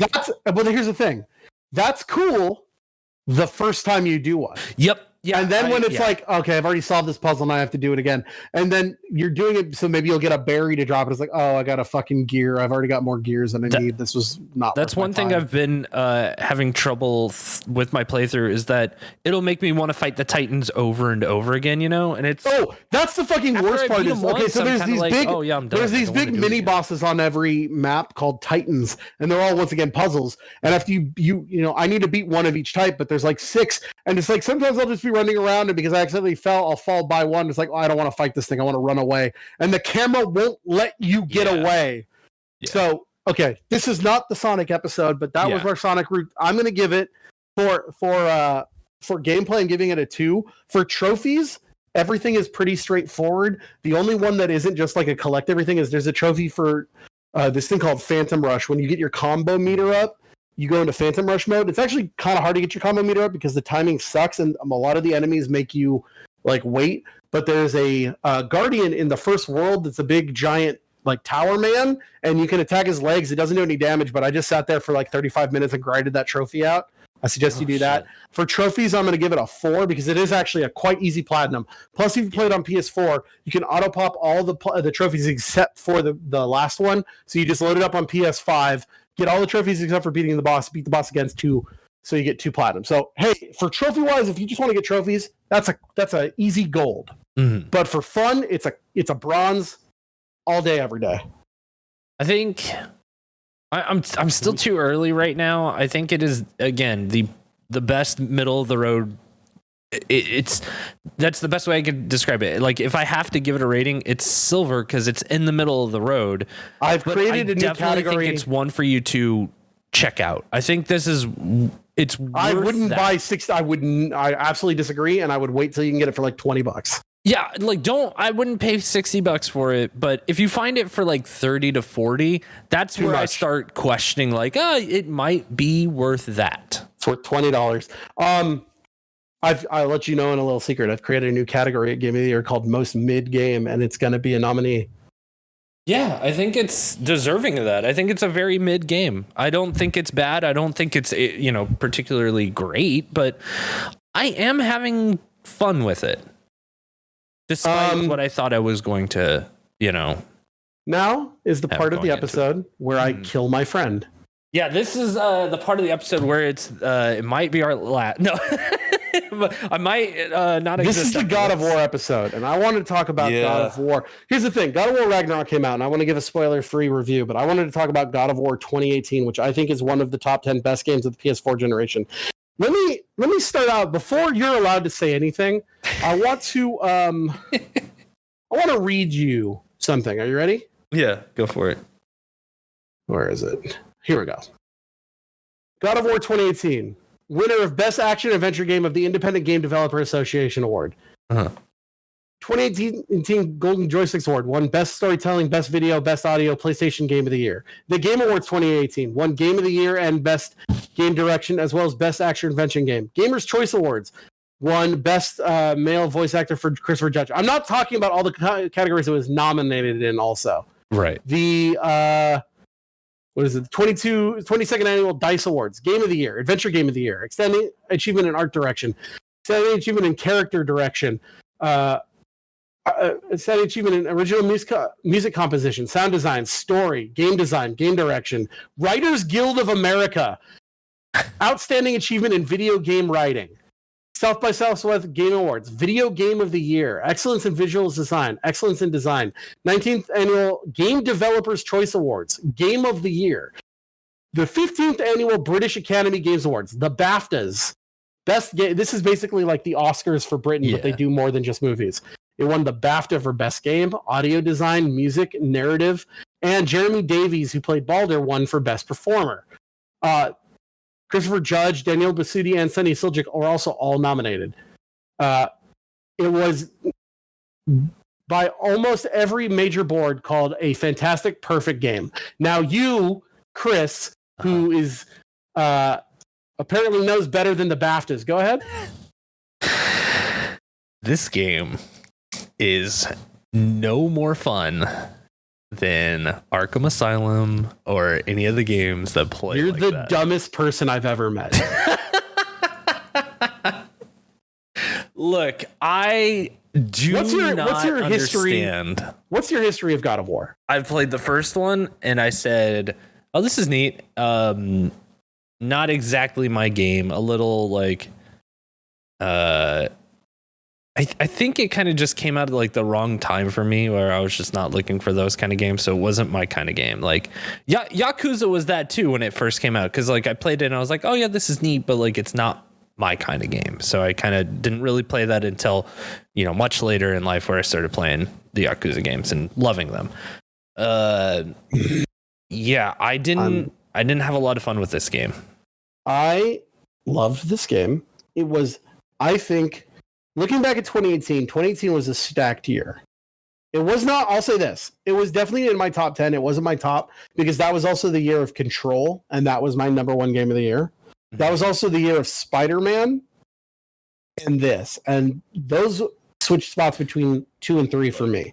I think I might still give it to Spider-Man, so this was top 3, but I still think God of War 2018 is one of the 10 best games of the generation, which is an episode we should do next year. Oh God, we should. That'd be really fun. Look, I've played Spider-Man. Mm-hmm. I've played God of War. I've played Control. And hey, which by the way, I did finish out Control. That ashtray fucking maze at the end is fucking phenomenal. Yeah, it's fun, right? Did you play any of the DLC? No, that's my treat. Like because my wife wants to play it now, so I think I'm gonna play it with her again, and that's fun. We'll do all that together, because I really want to play Alan Wake with her. So we're gonna kind of do all that together and get ready for the second Alan Wake. So, and which, by the way, did you see what they announced? No, what? Control 2. Did it actually get announced? It is officially like in production. It will be after Alan Wake 2, but it's like, what does that mean for Alan Wake 2? Is it going to start setting up like all the to be the next thing that he needs you to do something in the Department of Control or whatever? Like, it's interesting that it got announced before Alan Wake 2 came out. So before Alan Wake 2, you should definitely at least play the Alan Wake DLC in Control. yes, I will. I know why we explained it in the Control episode, but you should also just play it. Okay, so but as we do on this game, these games, as we do in this, as we do on these, better. As we do on this show, Yes, I'm going to explain the plot of the game really quick, and then we'll get into gameplay. Here's the plot of the game. Can I do it this time? The fuck up. So what you need to know I'm really good at it. I'm really good at this one. I'm going to throttle you. Go for it. What you need to know before, quick, if you've never played any of the God of Wars, the original God of War series is real simple. Kratos was a Spartan who was working for Ares. Ares, to make him a better servant, he didn't want him thinking about his family, so he kind of tricked him into killing his own wife and daughter. And in return, Kratos goes fucking crazy. He's like, I'm going to fucking kill the God of War. And so the first 3 games in that series are, the first one is basically him versus Ares. He kills him. At the end, he becomes the God of War. And then all of the fucking gods of Olympus are like, we don't fucking like this guy. Fuck off. And they try to get rid of him. And in turn, he goes back and just slaughters fucking everybody. Right. Then in the third one, you find out, oh, guess what? You're actually Zeus's son. He was your dad the whole time. So you've been a god this whole time, but they were taking your powers from you. And then you kill everybody in fucking Greece, destroy everyone, and that's the end of the series, and no one knows what happens. Then, all of a sudden, years later, we get this game where Kratos is fucking retired to Norway, like you do, and he's married a lady, and he's had a kid, and now he just lives a very simple life as a man in the woods, and he's a stern man with a cool beard, and this game opens up at the beginning with him and his son Atreus, after his wife has passed away. And it's very touching. This is a great touching game about a son and a father who don't really get along connecting, which is great. Maybe that's why I didn't like this game. I didn't want to say anything. It's not relatable to me in any way. And it wouldn't even be relatable because it's like that can't happen for me. So yeah, but no, I don't think it's that because look, I did find the story between Kratos and Atreus, like, albeit I found it to be a slow grind, but the last half of the game, that story was really beautiful. BAFTA winning narrative of the year. Anyway, I get that, but I don't see it getting fucking gameplay of the year. It gets game of the year, yeah, but fucking gameplay is fucking great. Because look, we're not talking about gameplay yet. Let's go through this story. So, the story opens up that they've just cremated his wife Faye, and her last wish is for them to scatter her ashes from the highest peak in all the realms. Mm-hmm. And as they're getting out to do that, I really do like. Really quickly, just talking about, I know we're talking about story and not in gameplay. I like that they made the tutorial of how, because like they got to teach people how he's doing his new powers because he doesn't have his Blades of Chaos. He's got this axe called the Leviathan axe, which is really cool that when you throw it, it comes back. So they made the tutorial of the game, them out hunting a deer. And I thought that was really cool way to narratize and contextualize teaching the player how you're playing, because you are hunting that deer, even though you're telling your son how to do it. You've got to show him. And in the end, you fight a big giant troll, and he latches the fucking giant boulder that he's using to hit you with and make it smash on his head. This game, by the way, has some of the coolest murders of all time. Yeah. He murders everyone and everything, and it's the best. Anyway, the unique ones, yes. Yeah. So there's a lot of the glory kills got a little too. The glory kills are so. The glory kills in fucking Ragnarok. He fucking rips people in half. He like cuts their heads off. It's so good. Anyway, so you're leaving your house and you're gonna go, and all of a sudden this fucking dude just shows up and he's like, "I need to talk to you." And Kratos being like, "I don't talk to anybody. Fuck off." And this guy just starts pummeling the shit out of you. Yeah. You kill him, and you're gonna go off, and you just kind of walk away, and you think, "All right, whatever. That guy was weird." And you put it out of your mind, and you go on this journey of, we need to find where the biggest thing in the land is, but we don't know where it is. And so you get to go through and meet people from Norse mythology, like the Witch of the Woods, who knows that Kratos is a god. You meet Brock and Sindri, who are these dwarf brothers that become basically your inventory. Because this is also one of the first God of Wars with like gear. Yeah. Before it was that you just had like you had some spells and you had some weapons and you could get these orbs and upgrade them to get better. But here you've got like full armor sets and XP for skill trees. And I really liked adding more of a RPG aspect to. I like God of War when you've got builds. You can do builds that were based around your cooldown or runic powers because if you got runes on your axe. Really quickly, did you like the upgrade loop? Nope. I found it to be pointless because here's the thing. In my experience of playing the game, I'd never felt the need of powering myself up, nor did I feel like those power-ups were granted to me by something that I achieved. It felt always like, you know how the previous games, they were like, get from point A to point B. They're very stage based, right? They were completely linear. Yes. In my example. So it's like this game, it's a little more open, but it's still fairly linear. And by that, it's like, it will always know that it is putting 12 enemies in this room in front of you before you get to the next point that you really need to get to. So it was, for me, like, I didn't feel like battles were random enough or that the world was living enough that I needed to go out and like get experience. It just felt like I got the experience at the end because I just should have, and it should have just kind of automated all that for me. Like it never felt like something that was utilized in the game. I will admit you're right about that. Only in the fact that is true in the beginning of the game, but once you, and we'll get in a second, once you open up the actual open world part, that does become like when you can do side quests and treasure hunts and look for collectibles, that part does become more that you can grind. You can grind for certain upgrade materials or do quests for other things. That is much better done in Ragnarok, where the world is open off the top. Right. And you can just go into random encounters if you need specific things. But I will admit that you're right. In the very beginning of this game, it does seem a little bit more like busy work, but it opens up about halfway through the game. I would say we were fighting. I think I was streaming the game with like friends that wanted to see the story played. And I was playing through the game and I think I stopped in the middle of a boss fight and was like, oh, I should probably go ahead and spend some of my skills. And that was the first time, like it was at least 5 or 6 hours into the game, the first time I felt like, and it wasn't even that I needed it. It was just like, oh, I wonder how this will change the battle going forward. And I'm going to be completely honest. I actually got really upset at myself for even doing upgrades to like the Leviathan axe and stuff, because it actually made the game harder for me.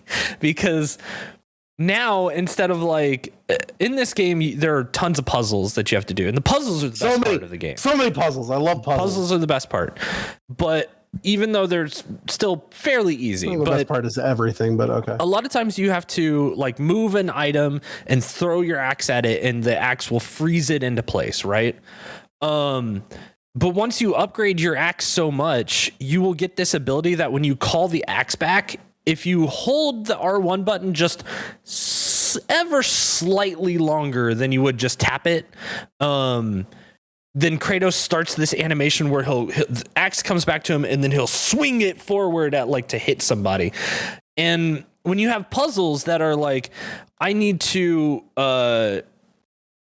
line up these dropping spikes so that, I can then run through them together instead of them being asynchronous. So I'm going to throw my axe at it and then pull it back to my hand. And then if Kratos then just decides that he wants to slightly swing the axe and walk forward a little bit, I'm going to walk into that trap and die. And then I have to restart the whole I feel like that's your own fault. But that's not. You should have just tapped R1. You shouldn't have held R1. But I wasn't. Like, that's the thing is, a lot of times, even during the game, because this is something I noticed, like, Atreus will start shooting arrows like crazy, and I won't even notice because I'm playing on the PS5, that I've slightly tapped the R2 button. Because since it's got haptic feedback in the controllers, they're very, very sensitive. I'm sorry. So is your problem with the game that they didn't account for the PS5 5 years ago? Sounds like possibly. Sounds like your problem. That's your problem. Again, is an accessibility issue for people that have like nerve damage. It's not. No, that's bullshit. The thing. This is a game from 2018, and your problem is that the controller in 2022 is more sensitive. That's not the game's fault. That's the controller's fault. I don't know, because I don't know how. And this is something there was never a PS5 upgrade for. Well, I fully understand that, but I don't think that. Like, I never thought that the controller was that sensitive before until this game. This is the first game where I felt like the dual sense is so sensitive. But you cannot blame a game from 2018 because technology is so much farther ahead than where it was. But this game on PS4, it doesn't do that. Then my question, I guess, then for this, because I think this is an important question that I think every game developer should ask themselves, and everyone playing video games should ask themselves even. It's something that we need to talk about. It is future-proofing your game, because when does it become acceptable then? Like, because does this game, does it need to be held into its highest regard of when it was first published, or do we need to talk about it on its latest publish? Because first published only. Well, you cannot hold a game responsible. Then what do you say to a game like No Man's Sky that is better now? That is entirely different. They shipped a broken game in whatever it came out, and they fixed it because the game was broken. They shipped a working game. They shipped a working game in 2018 that you are now playing on a different console that has now broken.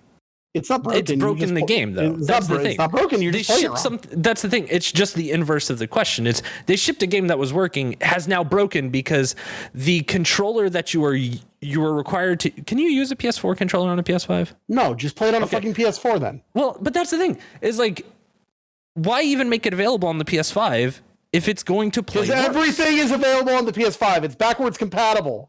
Well, then it needs to be compatible. Like, it's not compatible. It's not compatible with the controller then. That's the problem. Is compatible. It is compatible, and you were just pressing the buttons wrong, is, I guess. You can't, like, that's the thing, is then is it my fault for not being able to feel when a controller has been pushed down that way? Because that's not good. It's not the game's fault. That is not Santa Monica Studios' fault. That is Sony's fault. That's the same. The thing is, though, like any backwards compatibility, there's always problems. There's problems with fucking backwards compatibility on the Xbox. There's problems with fucking. The only person that doesn't usually have backwards compatibility problems is Nintendo, because when they did backwards compatibility for those few times with the GameCube to the Wii U, or the Wii and the Wii to the Wii U, they made you just plug in a fucking GameCube controller. They didn't make you play with the old controller.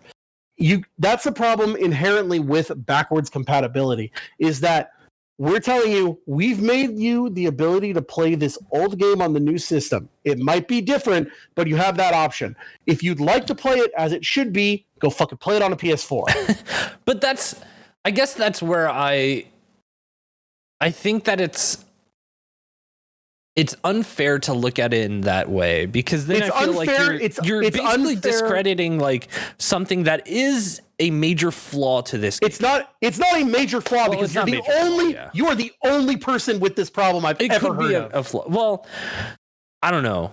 I have never heard of anyone ever complaining of this very specific problem. It is just you, and now you're saying the whole game's broken and it's Santa Monica Studios' fault. I'm not saying that. What I'm trying to explain. You just called it a broken video game. Because in the example that we're using with each other, that's the thing. It is. If that is the reasoning for it, I think it is broken. I wanna die. But here's the thing. Is that, like, how do I explain this? Because I don't know. it's just weird. I get that people aren't going to complain about. They're not going to be like, oh yeah, remember that one time where like Kratos just was like hard to control because I had this upgrade. It was only because I was thinking, going to that point, that when that started happening, I was like, man, these upgrades are actually making the game worse because now I'm having this trouble that I didn't have for the first half of the game. If that was true, why did it win all of these awards for gameplay? That is what I'm saying. If in 2018 it was as broken as you're saying, why did everyone say the gameplay is perfect? Why did it get 10 out of 10s? It has a 94 out of 100 Metacritic score. I don't know if it's Name the one other gameplay broken game with a 94 out of 100 Metacritic score. I don't know. With 10 out of 10, 10 out of 10, 9.75 out of 10, 5 out of 5, 5 out of 5, 5 out of 5, 10 out of 10, 10 out of 10. I'm not discrediting that the story of this game is good. I'm not discrediting a game does not win Game of the Year. I'm not discrediting the story of this game. I'm not discrediting the music of this game, the sound design of this game. I'm not discounting the graphics of this game that are oh so beautiful to look at, even though there are times where the camera is a little too much on the back of Kratos, and I kind of want to see this open, amazing, beautiful world that you've painted. Like, let me see that. I don't need Kratos to cover up 2/3 of the screen. Like, I'm not trying to discredit anything about this game outside of its gameplay.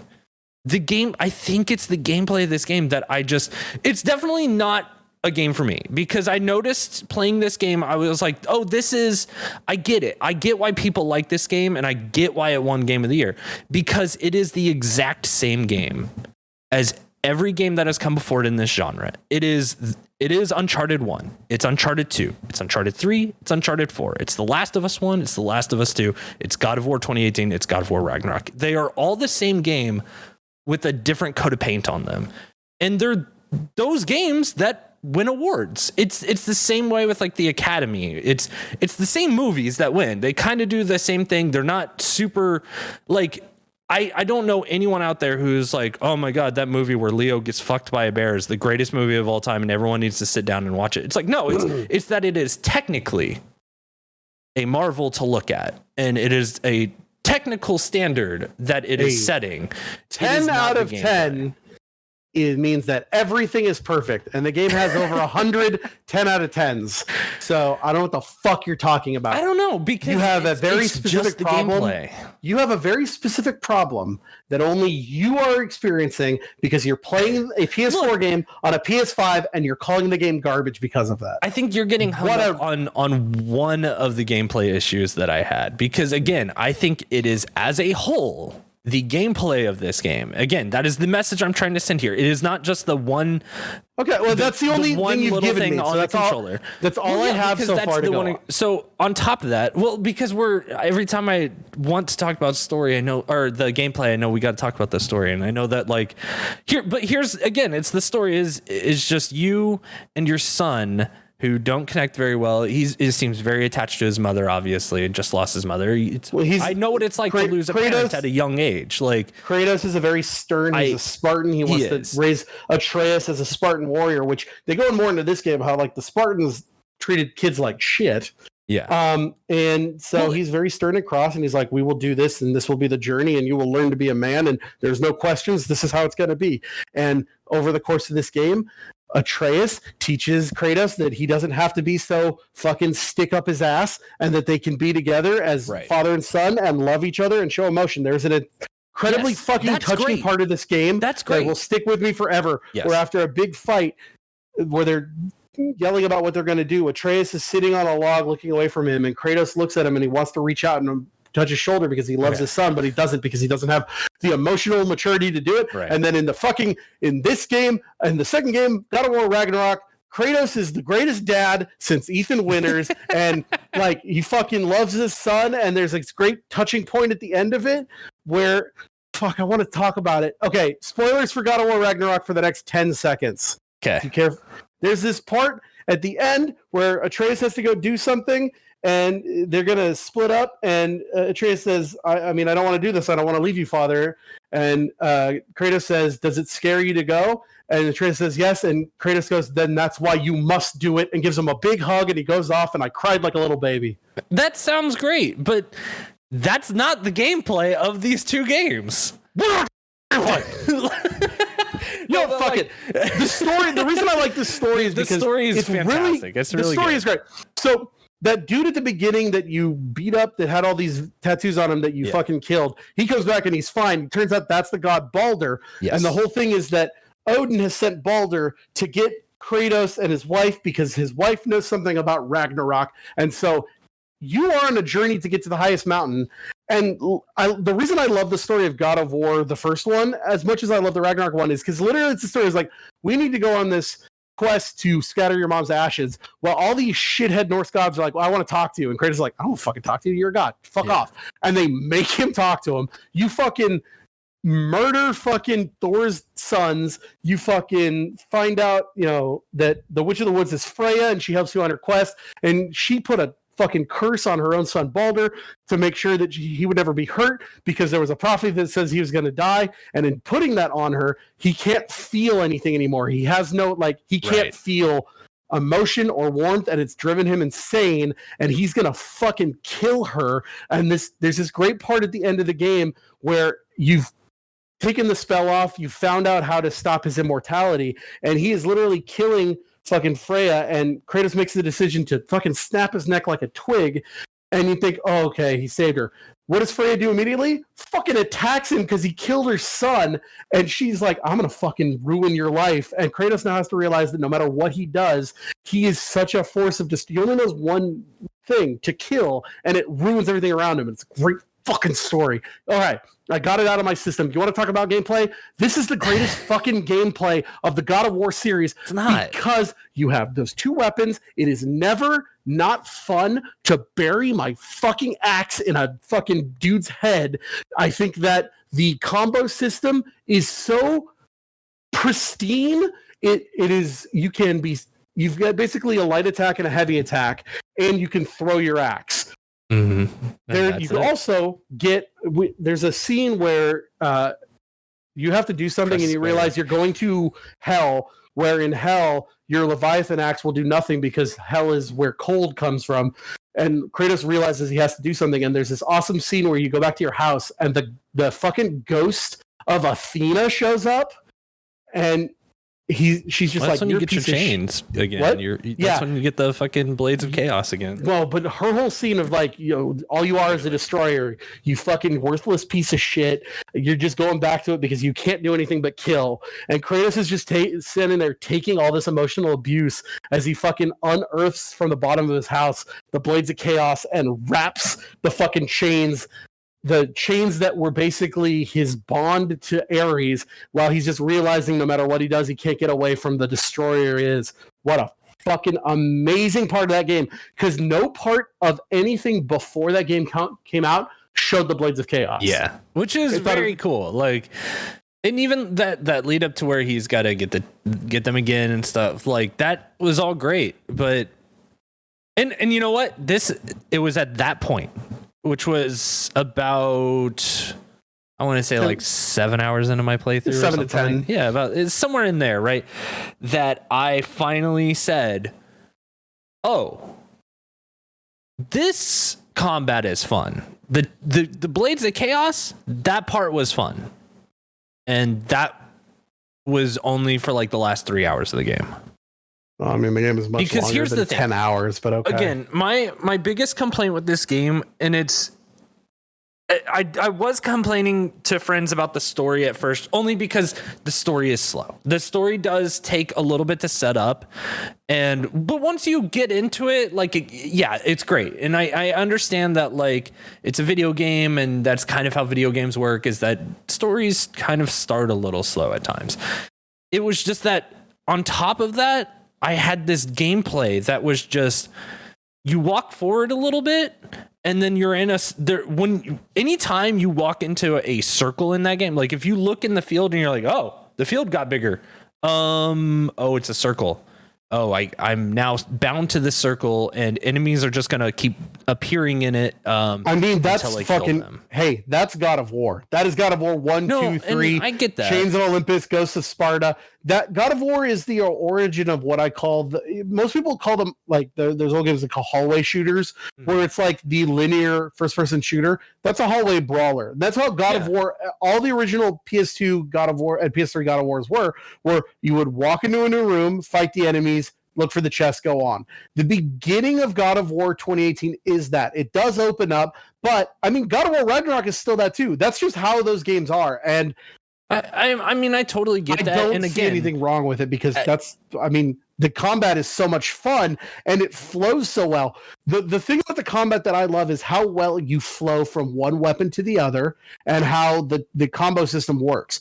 The Leviathan axe is meant for heavy damage, one-person combat, and the Blades of Chaos are meant for less damage, more crowd control AoE, bigger sweeps. And I totally get that. And again, I know I'm going to be coming down on this, but it's only because we have just talked about a game that does something kind of similar. And I know that it is slightly different because what you just explained, that the axe is more for your single one-on-one combat, and then the chains are more crowd control, which does add variety. And which I will admit, again, when I got the chains, I was having more fun with the Blades of Chaos. I do also have to note, you said it's like, well, only the last 3 hours. You get the fucking Blades of Chaos about halfway through the game. Really? Yeah, and then there's a lot of because you get them right before you go to Helheim. There's a lot of the last dungeon you do. You didn't do any of the after game stuff, did you? No, because why would I want to spend any more time with gameplay? Because you didn't do the 9 Valkyries. You didn't do the 9 Valkyries. Was the fun part. You didn't do the 9 Valkyries. You didn't do the 3 dragon hunts. You didn't find all of Odin's ravens. You didn't do all the favors for Brock and Sindri.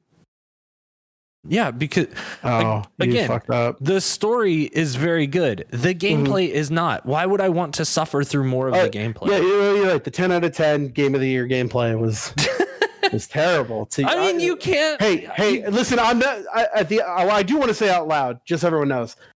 People have different tastes. I'm not discrediting Chris's taste. This might not be the game for them. Yeah, I'm not saying that. I'm just saying you're crazy and I don't understand. I do have to ask because you just said we just compared it to a game that did what you thought better. What game are you talking about? I don't think that it did better. Let me recontextualize what I'm saying. Yeah, the God of War I think does this better than the game we just talked about, which is Gotham Knights.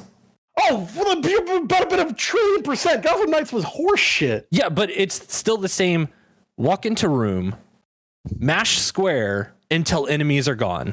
Walk forward. Walk into room. You just described video game. No, but that's the thing is that's Horizon Zero Dawn. Oh. That's Horizon Forbidden West. That's fucking what other brawlers can I? Yes, that's Spider-Man. I understand that. That's every God of War. That's every fucking Uncharted. But here's the difference in Spider-Man. In Spider-Man, you get to thwip around and throw people into web balls and jump around the city and glide. And God of War, more fun. I get to take an axe. War where you can't even jump. There is no jump button. You walk forward. You are planted to the ground, and you mash square. That is it. If you run forward and press R1, you do it. No, well, you didn't unlock the combos then. Because if you press R1, if you hold R1 while you're running, you'll do a big giant jump, and then he takes his axe and he slams it down to the ground, and then he does a runic attack. No point in doing that because the arenas you have to fight in are so small. The lock-on does not work, and then when you run, it's like you might as well just mash square and win game. That's all you have to do. Again, there is no fight that is a challenge in this game. It is literally mash square, win game. There's no challenge to anything.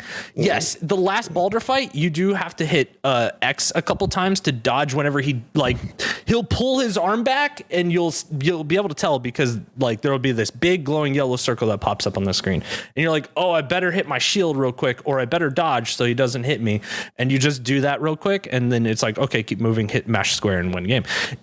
Yes, you can say, well, that's video games. And it's like, yeah, I totally get that. But the thing is that in other video games, there are more things you can do that make it more fun. It makes the monotony more fun. there's about 600 different, no, not 600. There are so many different combos you can do. And I think you were just using the original combo over and over again. Which I guess you can do. Let me ask you this, and this is not to disparage, but what difficulty were you playing on? I played on normal. Okay. All right. But again, that is what because I've had people do that to me too. And the thing is I played it on normal, which is what, in my opinion, is what the developer is asking me to do. Played it. No. I played it on normal too. I thought you were going to say, "Oh, I played it on easy." I was like, "Well, then of course, just mashing X it works." Playing on normal, I'm not disparaging because I played it on normal. I got friends who play it on Give Me God of War, and they fucking love it. But even like between God of War and Ragnarok. Sure, I bet you could just press X the whole time and mash it to win. However, I was investing deep into combos. Now, they didn't do this in God of War, but in God of War Ragnarok, they do an even better thing, which is when you buy something on the whatever skill tree, because you got skill trees for each weapon, and each weapon has different skill trees. Like if I buy a new attack with the axe, then it's got a thing that says, okay, if you use this so many times, you can unlock a modifier on it. And so I developed a build that was heavy on rushing in with the axe, then switching to the chains, and then using my Hyperion pull, which is when you throw it out to pull somebody down to you. Then I could slam them, come back with the axe, do a downward axe attack, and then there's another weapon, but it's a spoiler for God of War Ragnarok. There's another weapon. I don't want to say what it is. But there's all these things that you could do that it became fun. I guess if I just mashed X, it would work. But also, there are so many things that, like, there are people with shields. There are things sometimes you have to use different weapons. So I don't want to blame you, and I don't want to blame the game. But there's a lot of different things you can do, and I feel like maybe you just got down on yourself into, well, I was mashed X, and you never tried any of the combos. No, and I don't know. I did because, again, there was that one point, like, kind of halfway through the game where I was like, well, let's try the combos and see if that makes it any more fun. And it didn't. But what made the game more fun was getting the Blades of Chaos, because then there was one point where I was like, oh, I can mash square, and now I can throw one of my Blade of and grab an enemy to me. And I was like, that's fun. That there is fun, because at least it added something a little bit different than I've had for the rest of the game. Like, do you know what game that I'm thinking of when you say all I did is mash X, because that's all it was? Stranger of Paradise Final Fantasy Origin. No, because here's the thing. I've had that thrown at me too. And here's the thing about Stranger of Paradise that makes it more fun is I can then walk into an enemy group, right? That enemy shoots fire at me and I steal the fire and say, hey, now I have your fire. I can use it against you, or I can use it as an ability for the rest of the arena that I'm in. That is so much more interesting in that one little action. Yeah, and you can do that in God of War. And not only that, in Stranger of Paradise, they utilize their EXP system in such a way that you can customize the gameplay to play the way you want to play. It gives you all these different classes and all these different weapons and all of these different abilities. And it utilizes that with a brilliant EXP system that when you get done with that stage, you can then sit there and craft how you want to play your class, instead of it just being an afterthought, something that has been added to the game for literally no reason. Because again, through this game, I felt like every time I fought enemies, it was only because they were always planned to be there in front of me. So it's just like, if you're going to give me experience for that, just go ahead and automate the whole system so that I then don't have to spend 10 minutes in a menu afterwards, just filling in the spots, one after another, because there's the illusion of choice. It's, everything you just, maybe this is just the difference in our tastes, but everything you just said about like the downside of, that's how I think of Final Fantasy Origin. It is the illusion of choice. Those enemies were always going to be there. The only button you press is X, and all of these upgrades feel useless because all I'm doing is pressing X. So I have to say this, Chris. Okay. I think that it's just you and I play games differently, and that's where we have to put it. That's why we have a podcast, baby. Yeah. But like, no, I get it. I think that's interesting that you would say that, because here's the thing. Also, really quick before you get into it, that whole thing where you're like, well, I can steal the fire and use it against them. That's in God of War. What do you mean? There's an entire upgrade tree about being able to siphon elements off people and use them against them in the arena. Yes, but So I think it's just we have tastes. And I don't know. Maybe I don't know what's going on here. But like everything you're saying is just like, oh, I see that in the game. For me, it's just that it was a very underutilized equipment system, a very underutilized experience system. To the point where I just felt like it was just in there to like, it felt like baby's first RPG where they were like, let's be very light with it. And it's like, well, that is fine. I understand it. But at the same time, it's like, if there isn't enough that makes it to where the system itself isn't, shining, or, it's not anything of note, right? It is just kind of, you don't hear people sitting there being like, oh, the EXP system in this game was so good. We're in Final Fantasy, Stranger Paradise. I can say that because it's like, oh yeah, like I remember when we sat down to talk about how we play, we're like, oh, but how did you play the game? Did you play it more magic based? Did you play it more, great sword based, or did you go with smaller weapons and try to be fat? Like there's so many different ways to do that. Where in this game, it's not even in Stranger Paradise. It does demand you to play differently, or not. God, what is the way to say it? It's more challenging because I feel like the fights are harder and it actually makes you think a little bit more. Where this game, God of War, I never felt challenged ever. It just always felt like if I can hit square faster than my opponent can hit square, then I'm doing good and I don't have to worry about anything else because nothing is very strong. I'd like to read a quote from someone who gave this game a 10 out of 10. Yeah. This game emphasizes a more calculated style of combat instead of zoned out combat-driven encounters. You must play as a tactician and not just smash one button. No. So that's hey, somebody who works for a video game site, which I believe was, who is this? Somebody Joe Juba. I think this is from Gamer Revolution or from Destructoid. Uh-huh. Oh no, it's from Game Informer. Joe Juba of Game Informer, who Game Informer gave this game a 9.75 out of 10, has said that everything you just said is wrong. So I do want to know what this is. When you said nobody talks about how good this game's gameplay is. I got like 6 people here on Wikipedia saying how great the gameplay is. That's the thing. And then I was sitting in stream yesterday and everyone being kind of like, yeah, the gameplay isn't really that great. And I was just like, where are you? Where are people coming out of the woodwork saying this now? And I'm just like, what? They were working for major game publications and giving this game awards. That's where they were.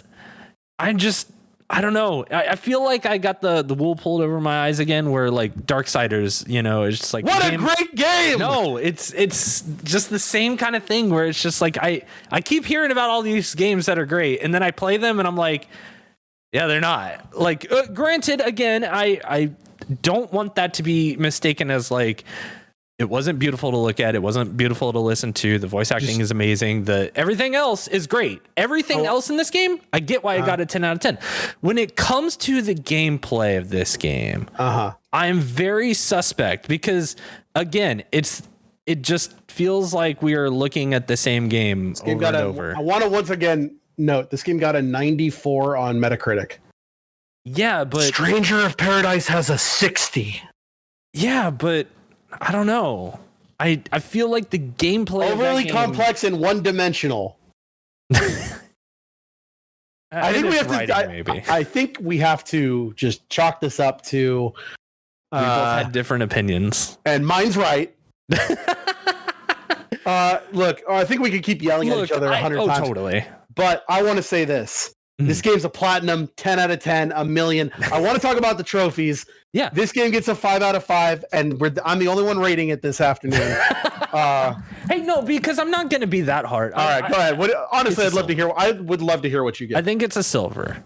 I think you're crazy. When it comes to the story, even the story, though, I'm still like, hey, those first like 3 to 4 hours, kind of. Oh, man. God of War Ragnarok, the story goes so many fucking places. There is That's great. We're not talking about that game. We're talking about God of War 2018. We're talking about God of War Ragnarok right now, too. I do want to say there is one part of God of War Ragnarok where the story gets really slow because this is my only flaw in God of War Ragnarok. One of the writers is Anthony Birch. And there's this part where Atreus is talking, and he sounds like the girl from Forspoken. Like, Do you know what I mean by that? Yo, yeah, like he said amazeballs probably. No, he said, whoa, what's going on? I'm in a magical forest that doesn't exist and I'm fighting a thing I won't say. Well, I guess that's what's happening now. And it's just like, fuck. The writing in Ragnarok is when an adult is talking, 10 out of 10. Yeah. When a child is talking, it's like it's 7 or an 8. There are three or 4 kid characters and they all talk like people now, whereas every adult talks like I'm stoic, like I'm mythology. The guy that plays Odin. So the other reason I was watching The West Wing is because the guy that plays Odin is on it. I think I told you that. His name is Richard Schiff. You might know him from Jurassic Park 2: The Lost World as Eddie, the guy that is like their mechanic dude. Oh, okay. Anyway, he's great because he plays Odin. Like you think back to the original God of War. Zeus is this like, I am Zeus and I shall kill. And Odin, he plays it like a fucking mob boss. He's like, what's going on, guys? I'm Odin. You don't want to fucking kill me. I'm going to fucking destroy you. Let's like all just get along. And he plays it so good. You know what? Mm-hmm. I'm not the biggest into like when it comes to mythology for me, I love like Eastern Asian mythology, like Chinese, Japanese mythology. That shit fucking rules. And I love fucking Egyptian mythology. I hope that's where they go next. There was one part where like Atreus is wearing like a pharaoh's like headdress, and then like I saw like the one little like Egyptian eye that usually they the eye horse, and I was like, are we doing Egyptian shit next? Because then I'm like, that's kind of cool. I like that, but like, another great thing about God of War Ragnarok, they got some Easter eggs. So you know how when you're paddling, Mimir will like tell you stories. Yeah. Did you like that? I really like that. I didn't mind it. Yeah, I thought I thought it felt like I was on an adventure when that was happening, and I felt like I was missing at the beginning of the game. There's lots of really good parts of this game where like Mimir is asking Kratos about like what happened in the first couple games. Yeah. But then he asked him, was like, I heard you were in a tournament. Yeah, the fucking and it's all about PlayStation All-Stars Battle Royale. It was like you were against I don't want to talk about that. I don't want to talk about it. You're against which is great. Like what a there's great also an entire there's a collectibles trophy for getting these poems. And the poems are all PlayStation games.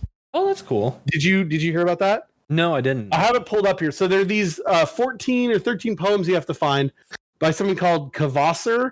But it's like, here, I'll read you one and you tell me what this sounds like, okay? Where's the one? Where is it? Here, it's called Afterlife Abandonment. Stick, rope, tar, black, skin, handprint, baby, crying, shower, stink, death, beach, grubs, delicious, bomb, piss.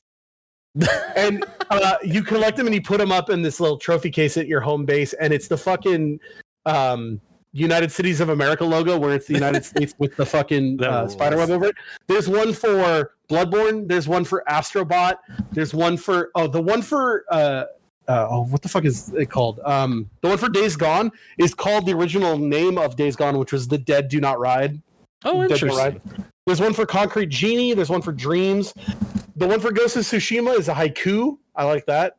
Perfect. There's a Horizon one. There's a Journey one. There's a Ratchet and Clank one. There's a Last of Us one. Uncharted. The Order 1666. And then my favorite one, there's one for MLB The Show. Is it like fucking? It's the cover is a golden baseball and it says here. It's called Large Society Ground Orb the Performance. Oh my god! The army's assembled. Like 9 warriors strong, well rested and fed. For the war would be long. The orb in the air, and branches in hand. A swing, a collision. The spectators stand. For 9 nights and 9 days, they fight without rest. Running, then waiting to prove themselves best, until finally, mercilessly, the army does rout. One army triumphant, the other struck out. That rules. What a good fucking poem about fucking baseball. All right, baseball. Let's talk about the trophies of God of War before we get to. Oh, what are you gonna say? One last thing. Yeah, go ahead. With God of War. Yep. Oh my god. BAFTA. I'm sorry. BAFTA winning God of War. Can you call it that, please? Yeah, BAFTA winning God of War for best game and best gameplay. There was something. Oh my god! Now I'm losing it. There was something about the story that I really just didn't like.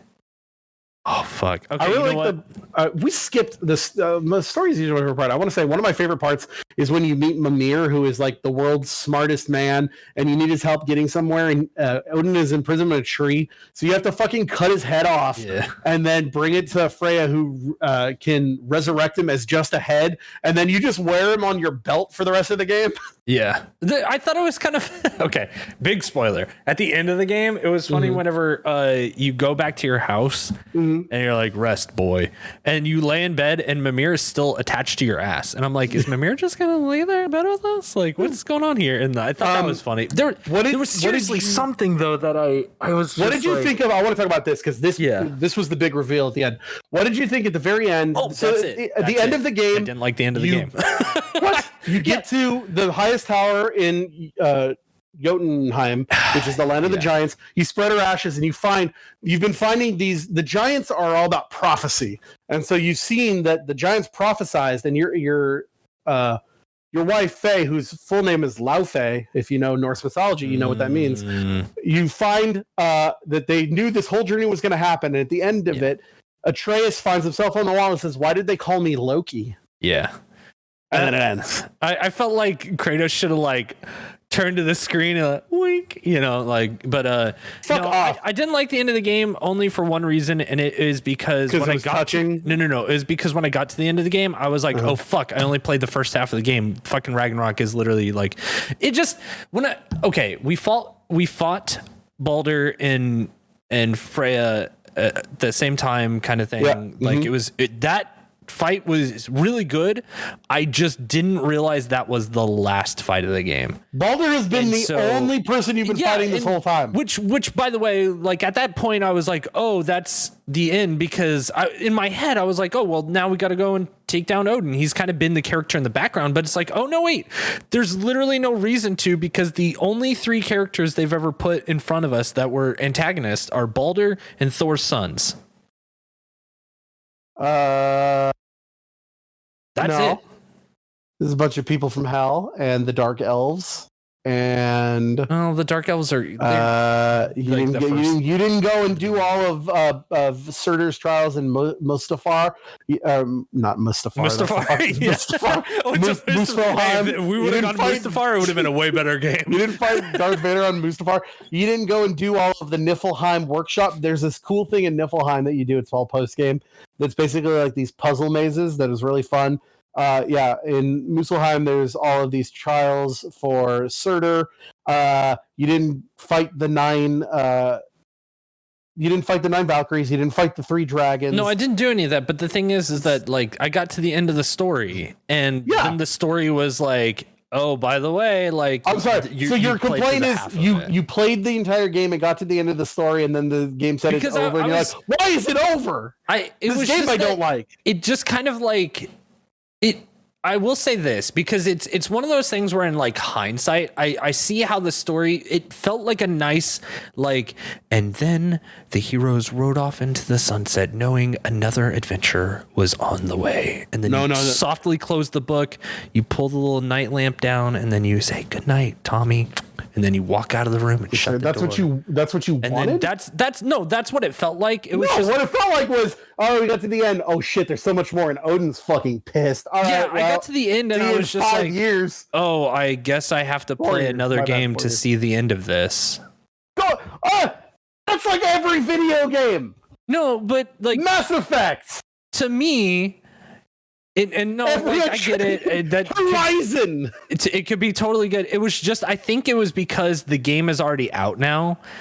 And I was like, and granted, I totally understand this is a strange situation for me to be in. It is just that I beat the game and I was like, well, the next game is out and I really don't want to play any fucking more of this game. They're asking me to play fucking Ragnarok now. Go fuck yourself. They didn't ask you 5 years.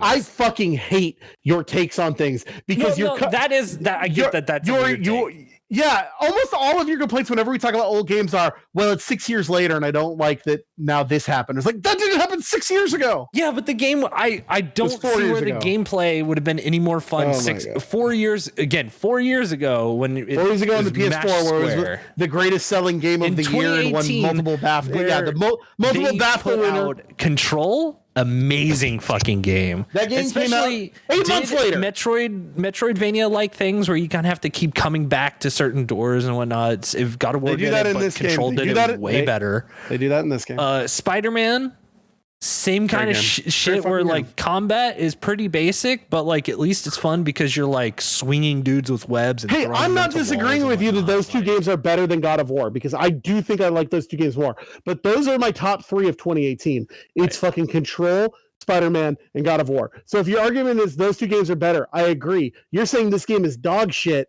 and I want to punch you. I'm not saying it's dog shit. I want to uppercut you to the moon like we're in Asura's Wrath. I want to say that the story is great, gameplay sucks, but you know it's middle. Gameplay is amazing. You're insane. It's a video game. You should be able to play a video game and have it be fun. And you can play it, and it's so much fun. You know what game wasn't fun? It was a slog, and I only played it for you. Final Fantasy Origin Stranger Paradise. If it wasn't for you in this podcast, I never would have bought that game. You owe me $60. No, I owe you $100 from a bet that I lost a year ago. That's different. All right. You gonna pay Tell me about trophies. Here's the thing about the trophies of God of War, and also you can do this in the God of War Ragnarok. They are very simple. It's basically just there's a bunch that are just like play the game, and then most of them are collectible based. Like one of the things that's in this game are these things called the Nornir chest, which is you get a chest and it's got 3 runes on it, and each one is a puzzle. Some of them are like, okay, you need to find and light these torches, you need to find and destroy these things, you need to find, and when you unlock them, and they're all really good puzzles, you get either an apple or a mead of blood mead, a horn of blood mead, or an Ioun apple. It's basically health and upgrade meters, and by finding them all, you get a trophy. There's ones that deal a lot with like, hey, make an upgrade, an armor, slot in an enchantment, make some stuff. And then it's a lot of side shit like kill 1,000 enemies, do all the dragon quests, do all the Brock and Sindri quests, do all the artifact finding, find all of Odin's ravens, get some very specific armor sets, and then find all the collectibles. So the trophies are straightforward. None of them are hard. This game currently has a 28.33% rating on its platinum, which is not bad. I think the hardest platinum that people have problems finding is just finding all of Odin's ravens. There's about 48 hidden ravens all around the world, and they do that again in this game. But with none of them are really that hidden. But if you want to find a guide, you can get it all done in like 10-15 minutes. No, probably more like 30 to 40 minutes, but still, I think it took me less time because I had been looking for them throughout the game. This game is a very easy platinum, and if you're someone who does not gel with God of War gameplay, but you do want the platinum, there's a super easy mode. It's just called story mode. Give me story, you can put it on, and it makes everything, except for one trophy, a joke. There is a trophy there are these 9 Valkyries you have to find, and when you kill them all, you get to the Valkyrie Queen Seeger. And she's like the ultra after the game boss. And she's fucking hard. And you have to really play to the strategies and use combos. You definitely can't just smash your way through that one. Like that one takes a lot of effort.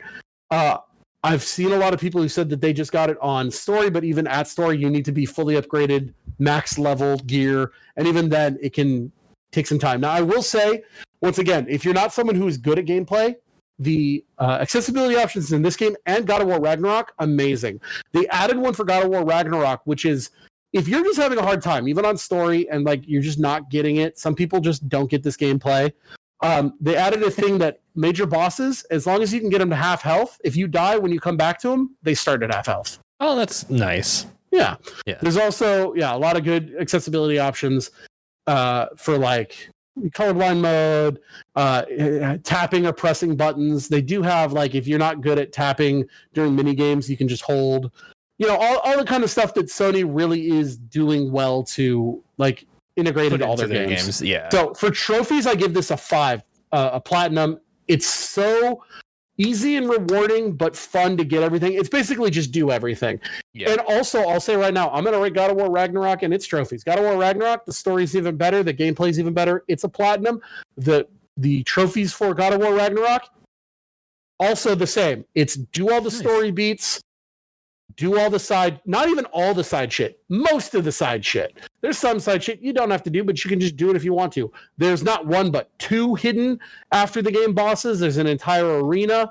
there's multiple after the game quests for like this. I'll say, like, they said that Ragnarok was going to be the end of the Norse story. Like, they're not going to do a third one in Norse land. Right. And they end it with this one. But then there's a part, I don't want to go into spoilers at all, but there's a mission after you get the game, and that's how you actually get the credits.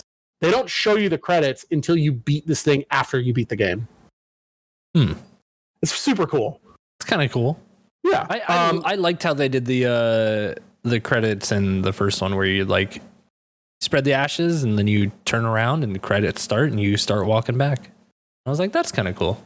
This one's kind of got that where after you beat the game, you start walking down this place and something happens and they show some of the credits. But to get the actual ending credit, like they have a song.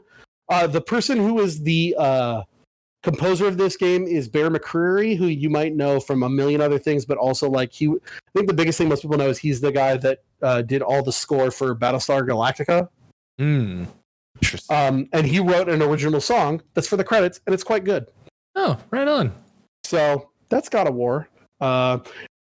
We love it, and this podcast thinks that it's great. It is the expressed position of I have more trophies than you that God of War is one of the 10 best games of the PS4 generation. That's rough. Not at all. Do we have any? What, fuck this. I'll tell you this right now. Yeah. What are you going to name this episode? Because if you name it anything with the word God of War, I'm going to slit your throat. The name of this episode should just be God of War is very contentious, but we're still friends afterwards. Yeah, that's what we'll call it. If that fits in the title, that's what we're gonna call it. Fantastic. Oh man, this was a fucking episode. Hey, emails? Yeah, let's get into it. Yeah, we got a lot of good emails last time. So once again, hey, you should call in by emailing us at, what is it? I have more trophies than you at gmail.com. Oh, also, if Twitter really does die, follow us on a bunch of other things. We got an Instagram now. Yeah. We should make a TikTok where we just put up like TikToks of just clips. Look, if you want to run that, go for it. No, I don't want to do that. I literally, look, here's the thing. I've been streaming a lot more. I'm glad about that. On twitch.tv/BlazeTK. I stream 3 times a week. Usually it's Tuesday, Wednesday, and Friday. That sounds good. But sometimes we throw that Thursday in there. Now, look, I've had a lot of people message me. I've had a lot of people ask on my streams about Patreon. And I don't like the idea of doing one, right? I just don't want to ask people for money. Like even when it comes to my streams, it's like when I'm streaming, I'm not going to stand there and ask you for money. You like, should definitely ask people for money while you're streaming. That's the idea of a stream. But if you would like to donate or sponsorships, I do get sponsorships. That's why I don't mind taking sponsorships. It's because I'm not going to ask you for money. I'm going to ask these major corporations that have thousands of dollars that can just give me money. That is true, but the way to get more sponsorships is to have subscribers, because if you're subscribers and followers, you can tell them. You don't have to tell them to give you bits, but you should be asking for subscribes, because that's how your numbers go up, and you can show us like, look at my subscribers. But my numbers are going up, and I don't. I mean, that's good, but you should still ask for you should. Well, look, hey, I'm going to ask for subscriptions for Chris. If you watch Chris's stream, you should subscribe to Chris's stream. Okay, go ahead.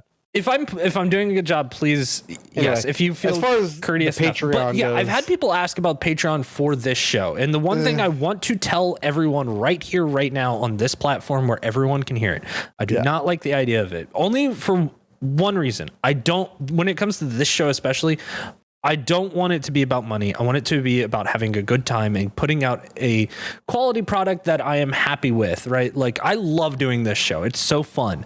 And I don't want money to be the thing. I don't want money to be involved in this show unless it's from a major corporation. You should sponsor us, Triscuit Crackers. Right. Because to me, this show is a way for me to hang out with you. Right. B, a way for me to get all of the crazy thoughts about video games out of my head. And C, a massive ego boost, because I like that people say they listen to it. And if we start having money involved, then it's just like, oh, I got to say blah, blah. I don't want to do that. So no Patreon. Right. We're going to do, this is the Patreon. Guess what? Instead of a Patreon, we're going to do a thing where we give you content for free and you just keep listening to us. Yeah. The only thing I could see ourselves, if we ever had something like that, it would be to simply pay artists or pay people to run stuff for us. Yeah. Because that's literally it. Because like Sarah does a ton of work for us every week, and I can't thank her enough. Thank you, Sarah. Sarah sent me a great message before this episode. I'm not gonna read DMs on screen, but that's fine. I agree with Sarah. But I agree with Sarah. Yeah. All right, go ahead. My wife Soup does a lot of key artwork for us. So like when like you see like the picture of the cute little me and Ryan hanging out of a trophy, like that's cute. That's and there's other stuff coming.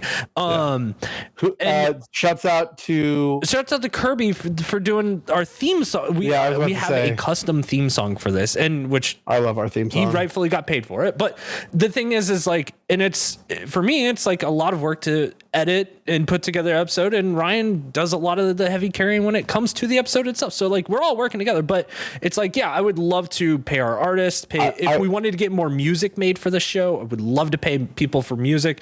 But we could do that. We could also do that with for us. Like we could do that with editor, but we could do that with getting Triscuit Crackers to give us money. Exactly. Instead of asking you for money, we don't want your money. Exactly. Write to Triscuit Crackers and tell them sponsor us, or one other of the million other. Trust. I'll fucking be subscribed, or I'll take a sponsorship from all the dumb ones that. What are all the ones that usually do podcasts like Squarespace and Audible and Manscaped? I'll fucking sell you gas station boner pills if Blue Chew wants to sponsor us. I got no problem with that. I don't want your money. What I want from you is you telling me that I'm great and just feed my ego. Yeah, that's all we need.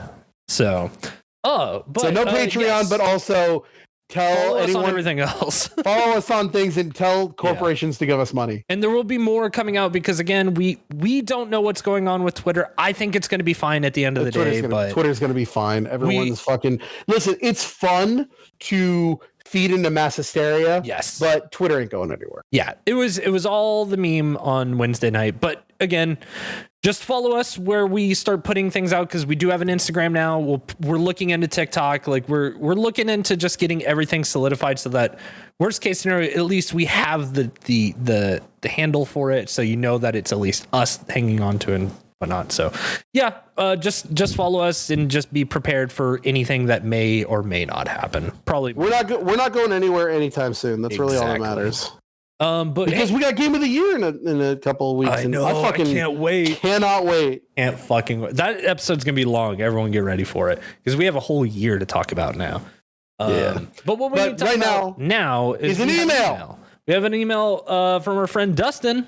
Caller, go ahead. Howdy, y'all. I'm sorry that you had a bad experience, Chris, with keyboard warriors ruining everything for everyone. Hey, I appreciate you saying that. I do not know what context that's for. Yeah, wait, what ruined? Who ruined what now? Because I've been looking at this email for the last hour and just being like, I don't remember.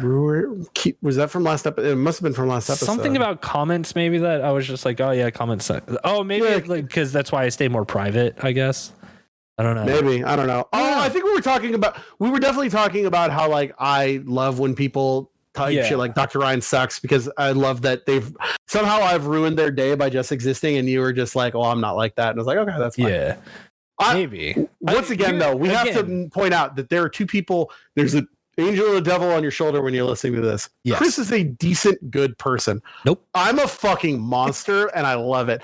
But I've balanced my own karmic scales by dedicating my life to helping people and making people have a good life. And so I go to work and I make people who are feeling bad feel better, and I am nice to them and I'm there for them. And then on my off time, I come on here and people would tell you I'm the fucking devil. I'm okay with it. It's the Zen. You gotta have that balance. Yeah. If I'm nice at work, I gotta be a shithead somewhere. So anyway, continue with the email. Again, for me, like as soon as we're done with the episode, I completely forget everything that we talked about and everything that was said. After I've edited it, it's out of my brain. So I appreciate the sentiment, and I hope that it was about that. Yes. But, was that the email? No. So it goes on to say, Pokemon is definitely the series that I've played the most and paid the most for. I'm cautiously optimistic about Scarlet and Violet. I think this is a conversation that we're continuing conversation through the email here.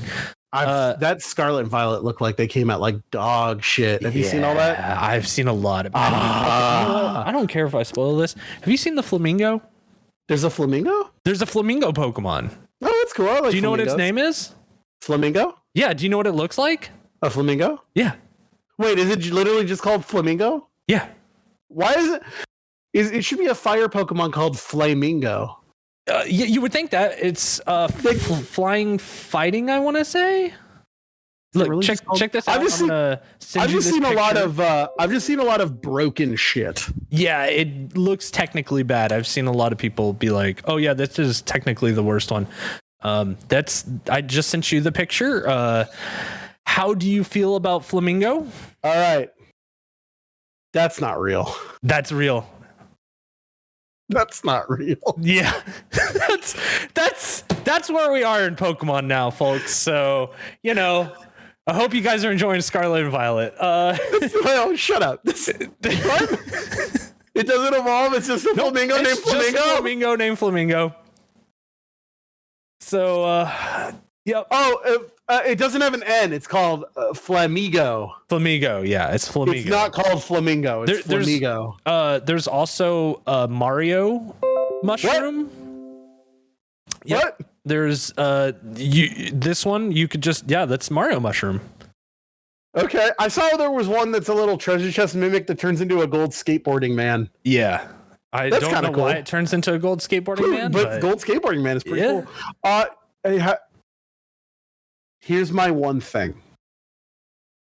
By the rules of the podcasts that I'm going to enact to make sure Melody of Memory never happens again, we cannot negatively talk about a video game unless one of us has played it.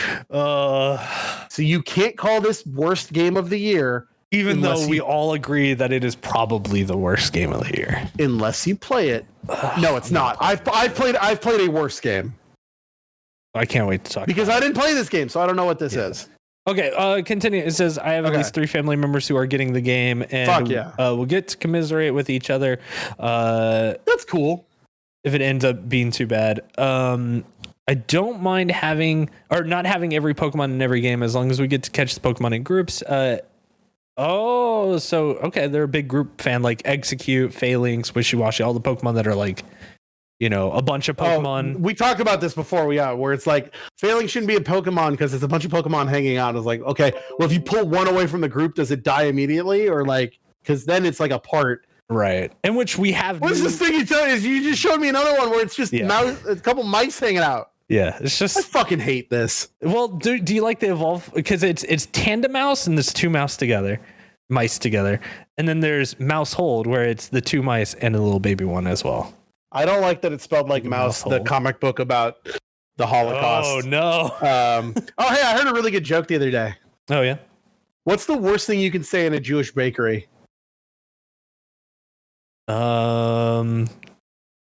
What? What's the Holocaust? Oh God.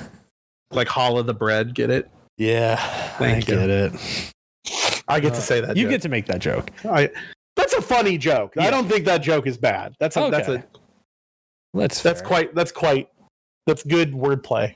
I like the Halloween watch along. Thank you. To say they like the Halloween watch along. That was a fun idea. If you were thinking of doing that for the holidays or every so often, it would be great on Twitch or Discord to have a live chat along with y'all. If we do something that's on Amazon, we could do an Amazon watch party. Yeah, we could. So we could definitely do that in the future. I've had a lot of people say that they really liked the watch along. So I'm very. There's a couple video game movies I definitely want to do, and I feel like that's something we could do every couple months as just an in between if we're feeling it. I don't want to say we're going to do one once a month because then it becomes a chore, but it's just like when we feel like we want to do one. Well, definitely, I think that the Halloween one will always be something we do because there's so many horror video game movies. Billion. But there's a bunch of fun ones that I'd love to do just randomly. Like, hey, we're not doing anything in this one. Let's throw one in there. Yeah.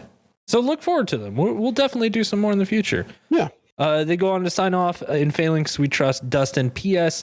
Also, being threatened for a Twitter follow was great. I don't have a Twitter account, though. Elon Musk is literally turning into a cartoon villain, but good luck. Which, that I remember because at the end of the episode, after the like big spiel, like, oh, follow us here and there. I was like, you're here. We're here. What are you doing? Go to Twitter. Like, I dare you to follow us. And if you do, and I threatened people. I was like, you better go sign up. I'll give you like a compliment if you do. So like, in which I saw like pretty soon after the episode going out, I saw a couple people follow it, and I was like, to all the new followers, I hope you're having a lovely day and stuff like that. So I do want to say really quickly, I think calling Elon Musk a cartoon villain is giving him too much power. Yeah. I don't want to call him stupid because the man is smart enough to have like created a bunch of shit, right? Like he's a talented. He's like you know what he is? He's a shittier version of Sheldon from The Big Bang Theory. Okay. Do you know what I mean by that? I kind of follow you. Yeah. Technically smart, but his intelligence score is high, but his wisdom score is a dump. Yeah. I mean, also like looks smart, but doesn't know how to use it. Yeah. That might be it.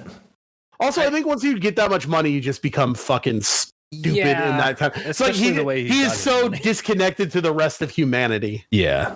So I don't want to give him credit by calling him a villain because I don't think he's fucking wise enough to be evil. I think he's just he's just dumb and rich, but technically intelligent because Yeah. I mean, he's gotten somewhere, even if a lot of that is built off the backs of. Does he suck? Sure. Stuff, but let's not give him too much credit. Right. Now we got a big email. Okay. And it is time. No. For some Tylon talk. I thought we banned this segment.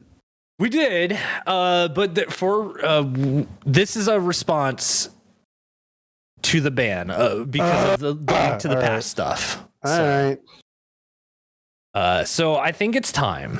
Let's everyone buckle up. It's Tylon talk. Tylon talk. Take it easy. Tylon, our good friend. You come in here and you disrespect one of the greatest games of all time. I expected to hear a response about this. So he goes to say, hey, Doc and Chris, it appears I am once again in the doghouse due to my hot gamer takes. Though for the first time, not a hot gamer take. When you're wrong, go ahead. Oh, that's a hot take. That Link to the Past is bad. No, a hot take is something that you can actually defend. When you just say that one of the greatest games ever made is bad, you're just trying to. That's the shit I will do to piss people off on Twitter. Anyway, go ahead. Though for the first time, I've not only offended Ryan, but Chris at the same time. A Link to the Past is not a terrible game. I don't wholeheartedly think it's a bad game. However, I did have the least fun with it as the game is more difficult than it should have been. Several years back, I played the game from beginning to end, got 100%, and had a miserable time doing it, as once you enter the dark world, the difficulty spike raises drastically, and the dungeons have too much tomfuckery going on. Every time I died, all I'm hearing is that Tylon is bad at video games. Go ahead. Every time I died, which was a lot, I had to constantly ironically shout, this game is so fucking good, to motivate myself to continue, which was kind of me a lot during God of War, was telling myself, oh, but this is 10 out of 10, greatest game. Yeah, 10 out of 10. Won a BAFTA. What the fuck have you done to win a BAFTA? They won a BAFTA. This is almost like, how many BAFTA? Hey, Chris, how many BAFTAs do you have? That's right. Shut the fuck up and continue reading the email. I was trying to work that into like a D's nuts joke, but I couldn't find it. Yeah. My favorite part of the game was when I beat it, which meant I no longer had to play the game. Despite all the BS, I still acknowledge the importance of the game and how it has truly impacted the series to this day. The story is still great. The graphics are good. Wow. Literally everything, but the gameplay is fantastic. I've heard this conversation before. Yeah, it was. Yes, you have heard this before, and we determined that it was said by someone who was wrong and didn't know what they were talking about. So we're 2 for 2 for people not knowing what they're talking about. Nope, this is you're wrong. And if God of War had been called Final Fantasy God of War, you would have loved it unconditionally. I want to see like Noctis running around now as the God of War. Yeah, if they had just taken out Kratos and put in Noctis, you'd be like, this is the greatest game of all time. And if you remember, I put Link Between Worlds in my top 5, so it's not just me being like 2D Zelda bad, 3D Zelda good. I actually enjoy Legend of Zelda for the NES, which I also have 100%ed. If you're still peeved at me on my take, I'll simply take a play from Dr. Ryan's playbook and say, I'm right, you're wrong, video games. I love this email. That doesn't work. That doesn't work because it only that only works when I say it. Because it works. He said it. Shut up. It only works when I say it because this is my podcast. It's not Tylon's podcast. This is a Tylon segment. He gets it. I think this is a 1-0. I think this is a 1-0. Shut up. This is we allow Tylon a crumb on my podcast, and he's tried to usurp. You know what I say to that? Tylon is banned. He may not speak of video game. I'm not saying from this podcast. Right. I'm saying Tylon is banned from video games. Video games? Tylon may not play video games. He's in a timeout at all for the rest of the year. All video games must be seceded. Send me all your video games in the mail. Yeah, you're not allowed to have them anymore. And if you even think about playing video games, we need you need to tweet about it so that we know which games you're thinking about playing. And then we get to approve if you play them or not. This is some fucking this is cinema shit right here. Also, I have the legal right to strike you. Okay. Yeah, we in the next that's what it is. It's like we have the right to do this. You've signed your rights away by having Tylon talk. So just so you know, for the future, get a lawyer. What if that's where this takes is we're gonna have like a court case one day where we just fucking do a on cinema court case. Goes on to say also the two of you talked about PlayStation Plus Premium, which I actually have to agree with Doc on this one. I haven't bought a single game for my PS5 because Premium has got me covered. It got me New Vegas, God of War, and Spider-Man all on day one. But to be fair, this is what I'm talking about. Tylon is so smart. He knows what he's talking about. This guy, I agree with Tylon. Like cut at his jib. Yeah. But to be fair, kid. I like PlayStation Game Pass because I haven't owned a PlayStation since the PS2, so the PS Game Pass has helped me catch up on games I've missed out on. Don't call it the PS Game Pass. You call it PlayStation Plus Premium like it's supposed to be. You don't mention an inferior service by a terrible corporation. And I feel like Game Pass Ultimate is still better than PlayStation Plus Premium. Hold on. And before Doc argues, shut up. Game Pass isn't making money. I honestly don't care if Microsoft is struggling because of it. He sucks. No more Tylon. I want to say nothing else matters. I want to say one thing about. I want to give Xbox one small. I wish PlayStation did a thing like they did. They just announced a sponsorship with Adidas to make these dope Xbox shoes. Mm-hmm. And I wish PlayStation would do more deals with other companies. I feel like PlayStation wants it, like they have their own PlayStation Gear store where they make their own clothes. And I have some stuff from them. I just ordered like this cool new fleece hoodie for the winter. Mm-hmm. And I love it, but I wish they would do more deals with other companies. Whereas Xbox will be like, you can put Xbox on fucking anything. We don't give a shit. Put Xbox on your Adidas shoes. Put Xbox in this. And it leads to some really cool gear. I wish PlayStation would just be like, all right, they made a couple, like I have a pair of Air Force Ones that are PlayStation, but those were expensive. And like, these are like $90 shoes. Like I want more PlayStation things that I can wear and be a billboard and be in PlayStation gear. My favorite clothes are all PlayStation shit. Like I just wish they would be a little more open with their branding. Yeah, that's fair. Everyone should be more open about everything that they do. No, if you do anything I don't like, I don't want to hear about it. Keep that to your if you don't like something that I like and you want to be like, well, actually, I don't think about it, keep it to your fucking self. Yeah, I don't want to fucking hear your opinions on it. Keep up the great work, Tylon. PS. You know what? I think we have to. Do we have to play another platinum report here? Because we got Tylon's platinum report. No, that's for me only. Fallout New Vegas PS3. Oh, you did it? That's what he's saying. The platinum was super easy to achieve, just time consuming, and with how busy my schedule is, it took a little bit longer than it should have. Now do all the DLC. He said he didn't need a guide for any of it. He knew when to hard save, did all it all on normal except for when playing hardcore mode. Found an exploit for the healing trophies by going to New Vegas Steel and standing on the molten steel to take damage and using stim packs and food to heal while taking damage at the same time. Yeah, I did that same thing, but I did it by drowning in the lake and then using stim packs and food while I was drowning. Exploited pickpocketing at Vault 21 Hotel. Did that too. Yep, you steal the gum from her over and over again. Did that. Cleaned out the casinos by maxing out luck and playing blackjack. Yep, did the same thing. If you max out your luck stack when you go to do play blackjack, somehow no matter what, you'll almost always hit a 21. Like you'll get a 6 and you'll be like, oh, and then all of a sudden you'll get a 5 and it's like, oh, you're 11, I'll double down. Hey, so happen to get a king 21, and so you just basically can't lose. Luck is the best stat in Fallout New Vegas. And he easily massacred the Brotherhood of Steel by grabbing the pulse gun from Vault 34. See, I didn't kill the Brotherhood of Steel that way. What I did is I just made buddy with them and then had my hacking stat so high, so I went down and there's a fucking self-destruct button you can push. So I just stealth on there, push the self-destruct button and get out, and just like, well, I'm not going to fight all these guys. Because to do all the different endings, you have to do that like 6 times. Right.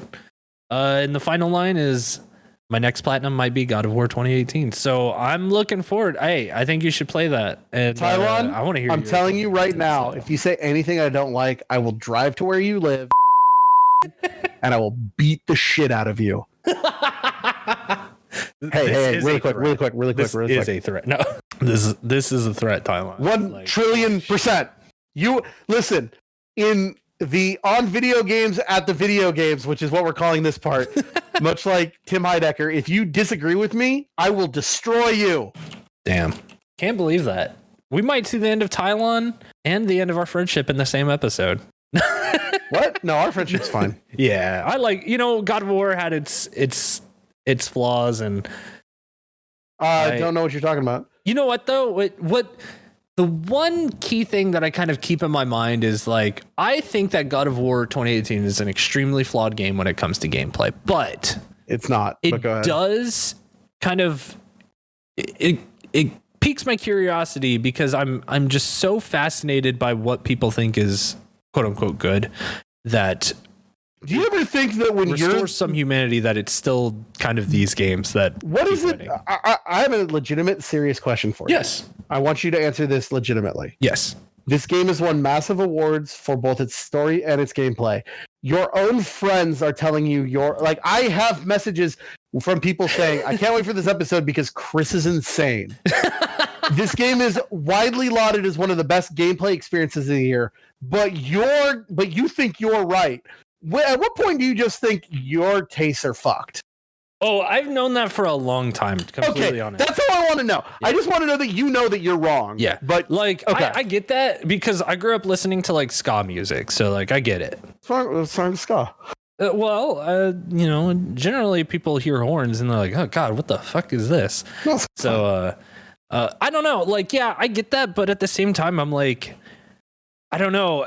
I would constantly, herald that like Pokemon games are trash, and now I'm starting to finally see people be like, "Oh, you know what? These are the same game over and over again." And Scarlet Violet are like bad. I mean, I've been saying that for years. Like I've been saying that Pokemon's been over since Gold and Silver. So whatever. But I would wonder when are we going to come around on these 2-button fighters? We're not, because a lot of them are very good. Your tastes are what I would call niche. I'm not saying anything else, but I feel like I've noticed I have another friend who has tastes like you, and the 2 things you guys share in common?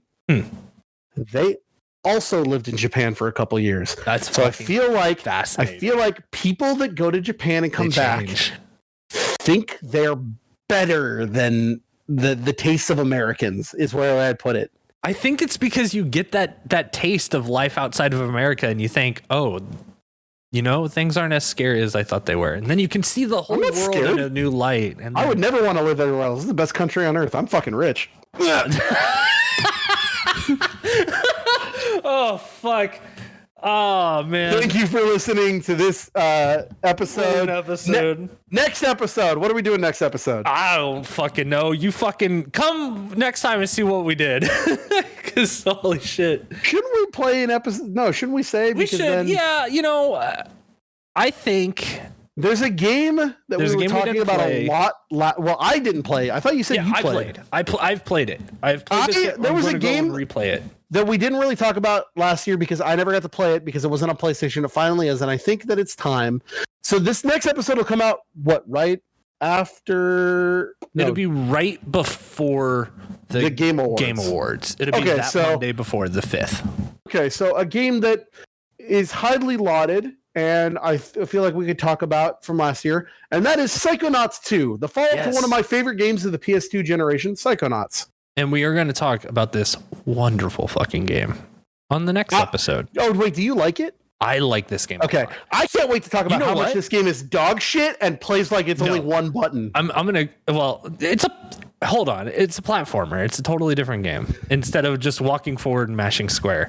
I mean, all I did was press X to jump. So the game sucks. Motherfucker. You're gonna see how it's like. You're gonna see what it feels like next week. I would wager that this game is better than the first one. That's gonna be hard because I really like that first one. The first. I guess we'll find out. Yeah, I can't wait.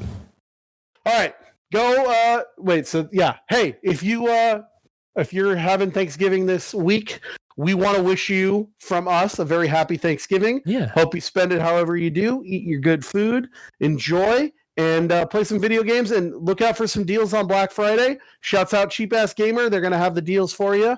But I just want to say happy Thanksgiving. You want to say happy Thanksgiving? Yeah, happy Thanksgiving. I hope you have a great time. Be safe. Email us next time with what games you pick, what you're gamer thankful for, and what you got on Black Friday. Do you want to, before we go, do you want to say what you're thankful for in games? I'm thankful for games for giving me worlds to escape to when everything outside looks like it's going to hell. And I want to say I'm thankful for games for giving me a community to have made friends and to made new connections because of the ability to talk about games with other people. Yeah. That's good. All right, well, this has been a great episode. We love you all. Happy Thanksgiving, and you'll all have a great time from the cast of I Have More Trophies Than You.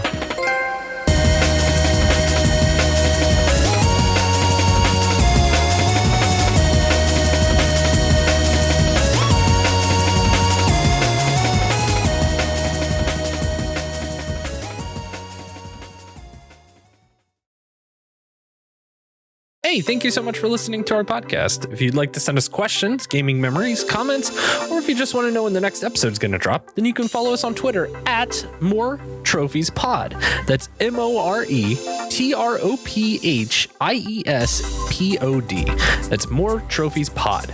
Also, you can email us at ihavemoretrophiesthanyou@gmail.com. It's just the name of the show, all one word, @gmail.com. Also, be sure to follow Ryan at Dr._Ryan on Twitter. You can also keep up to date with his Monday night Twitch streams office hours at twitch.tv/Dr._Ryan. That's Dr._RYAN. Dr._Ryan on both Twitch and Twitter. And follow Chris on Twitter at Burezu in Japan. Now, I know what you're thinking. Don't worry, I'm going to spell it out for you right now. That's BUREZUINJAPAN. That's all one word, Burezu in Japan on Twitter. And when they are streaming, you can check them out at twitch.tv/BlazeTK. That's BLAZE, the letter T, the letter K on Twitch. BlazeTK. Thank you again so much, everyone. We'll see you in the next episode.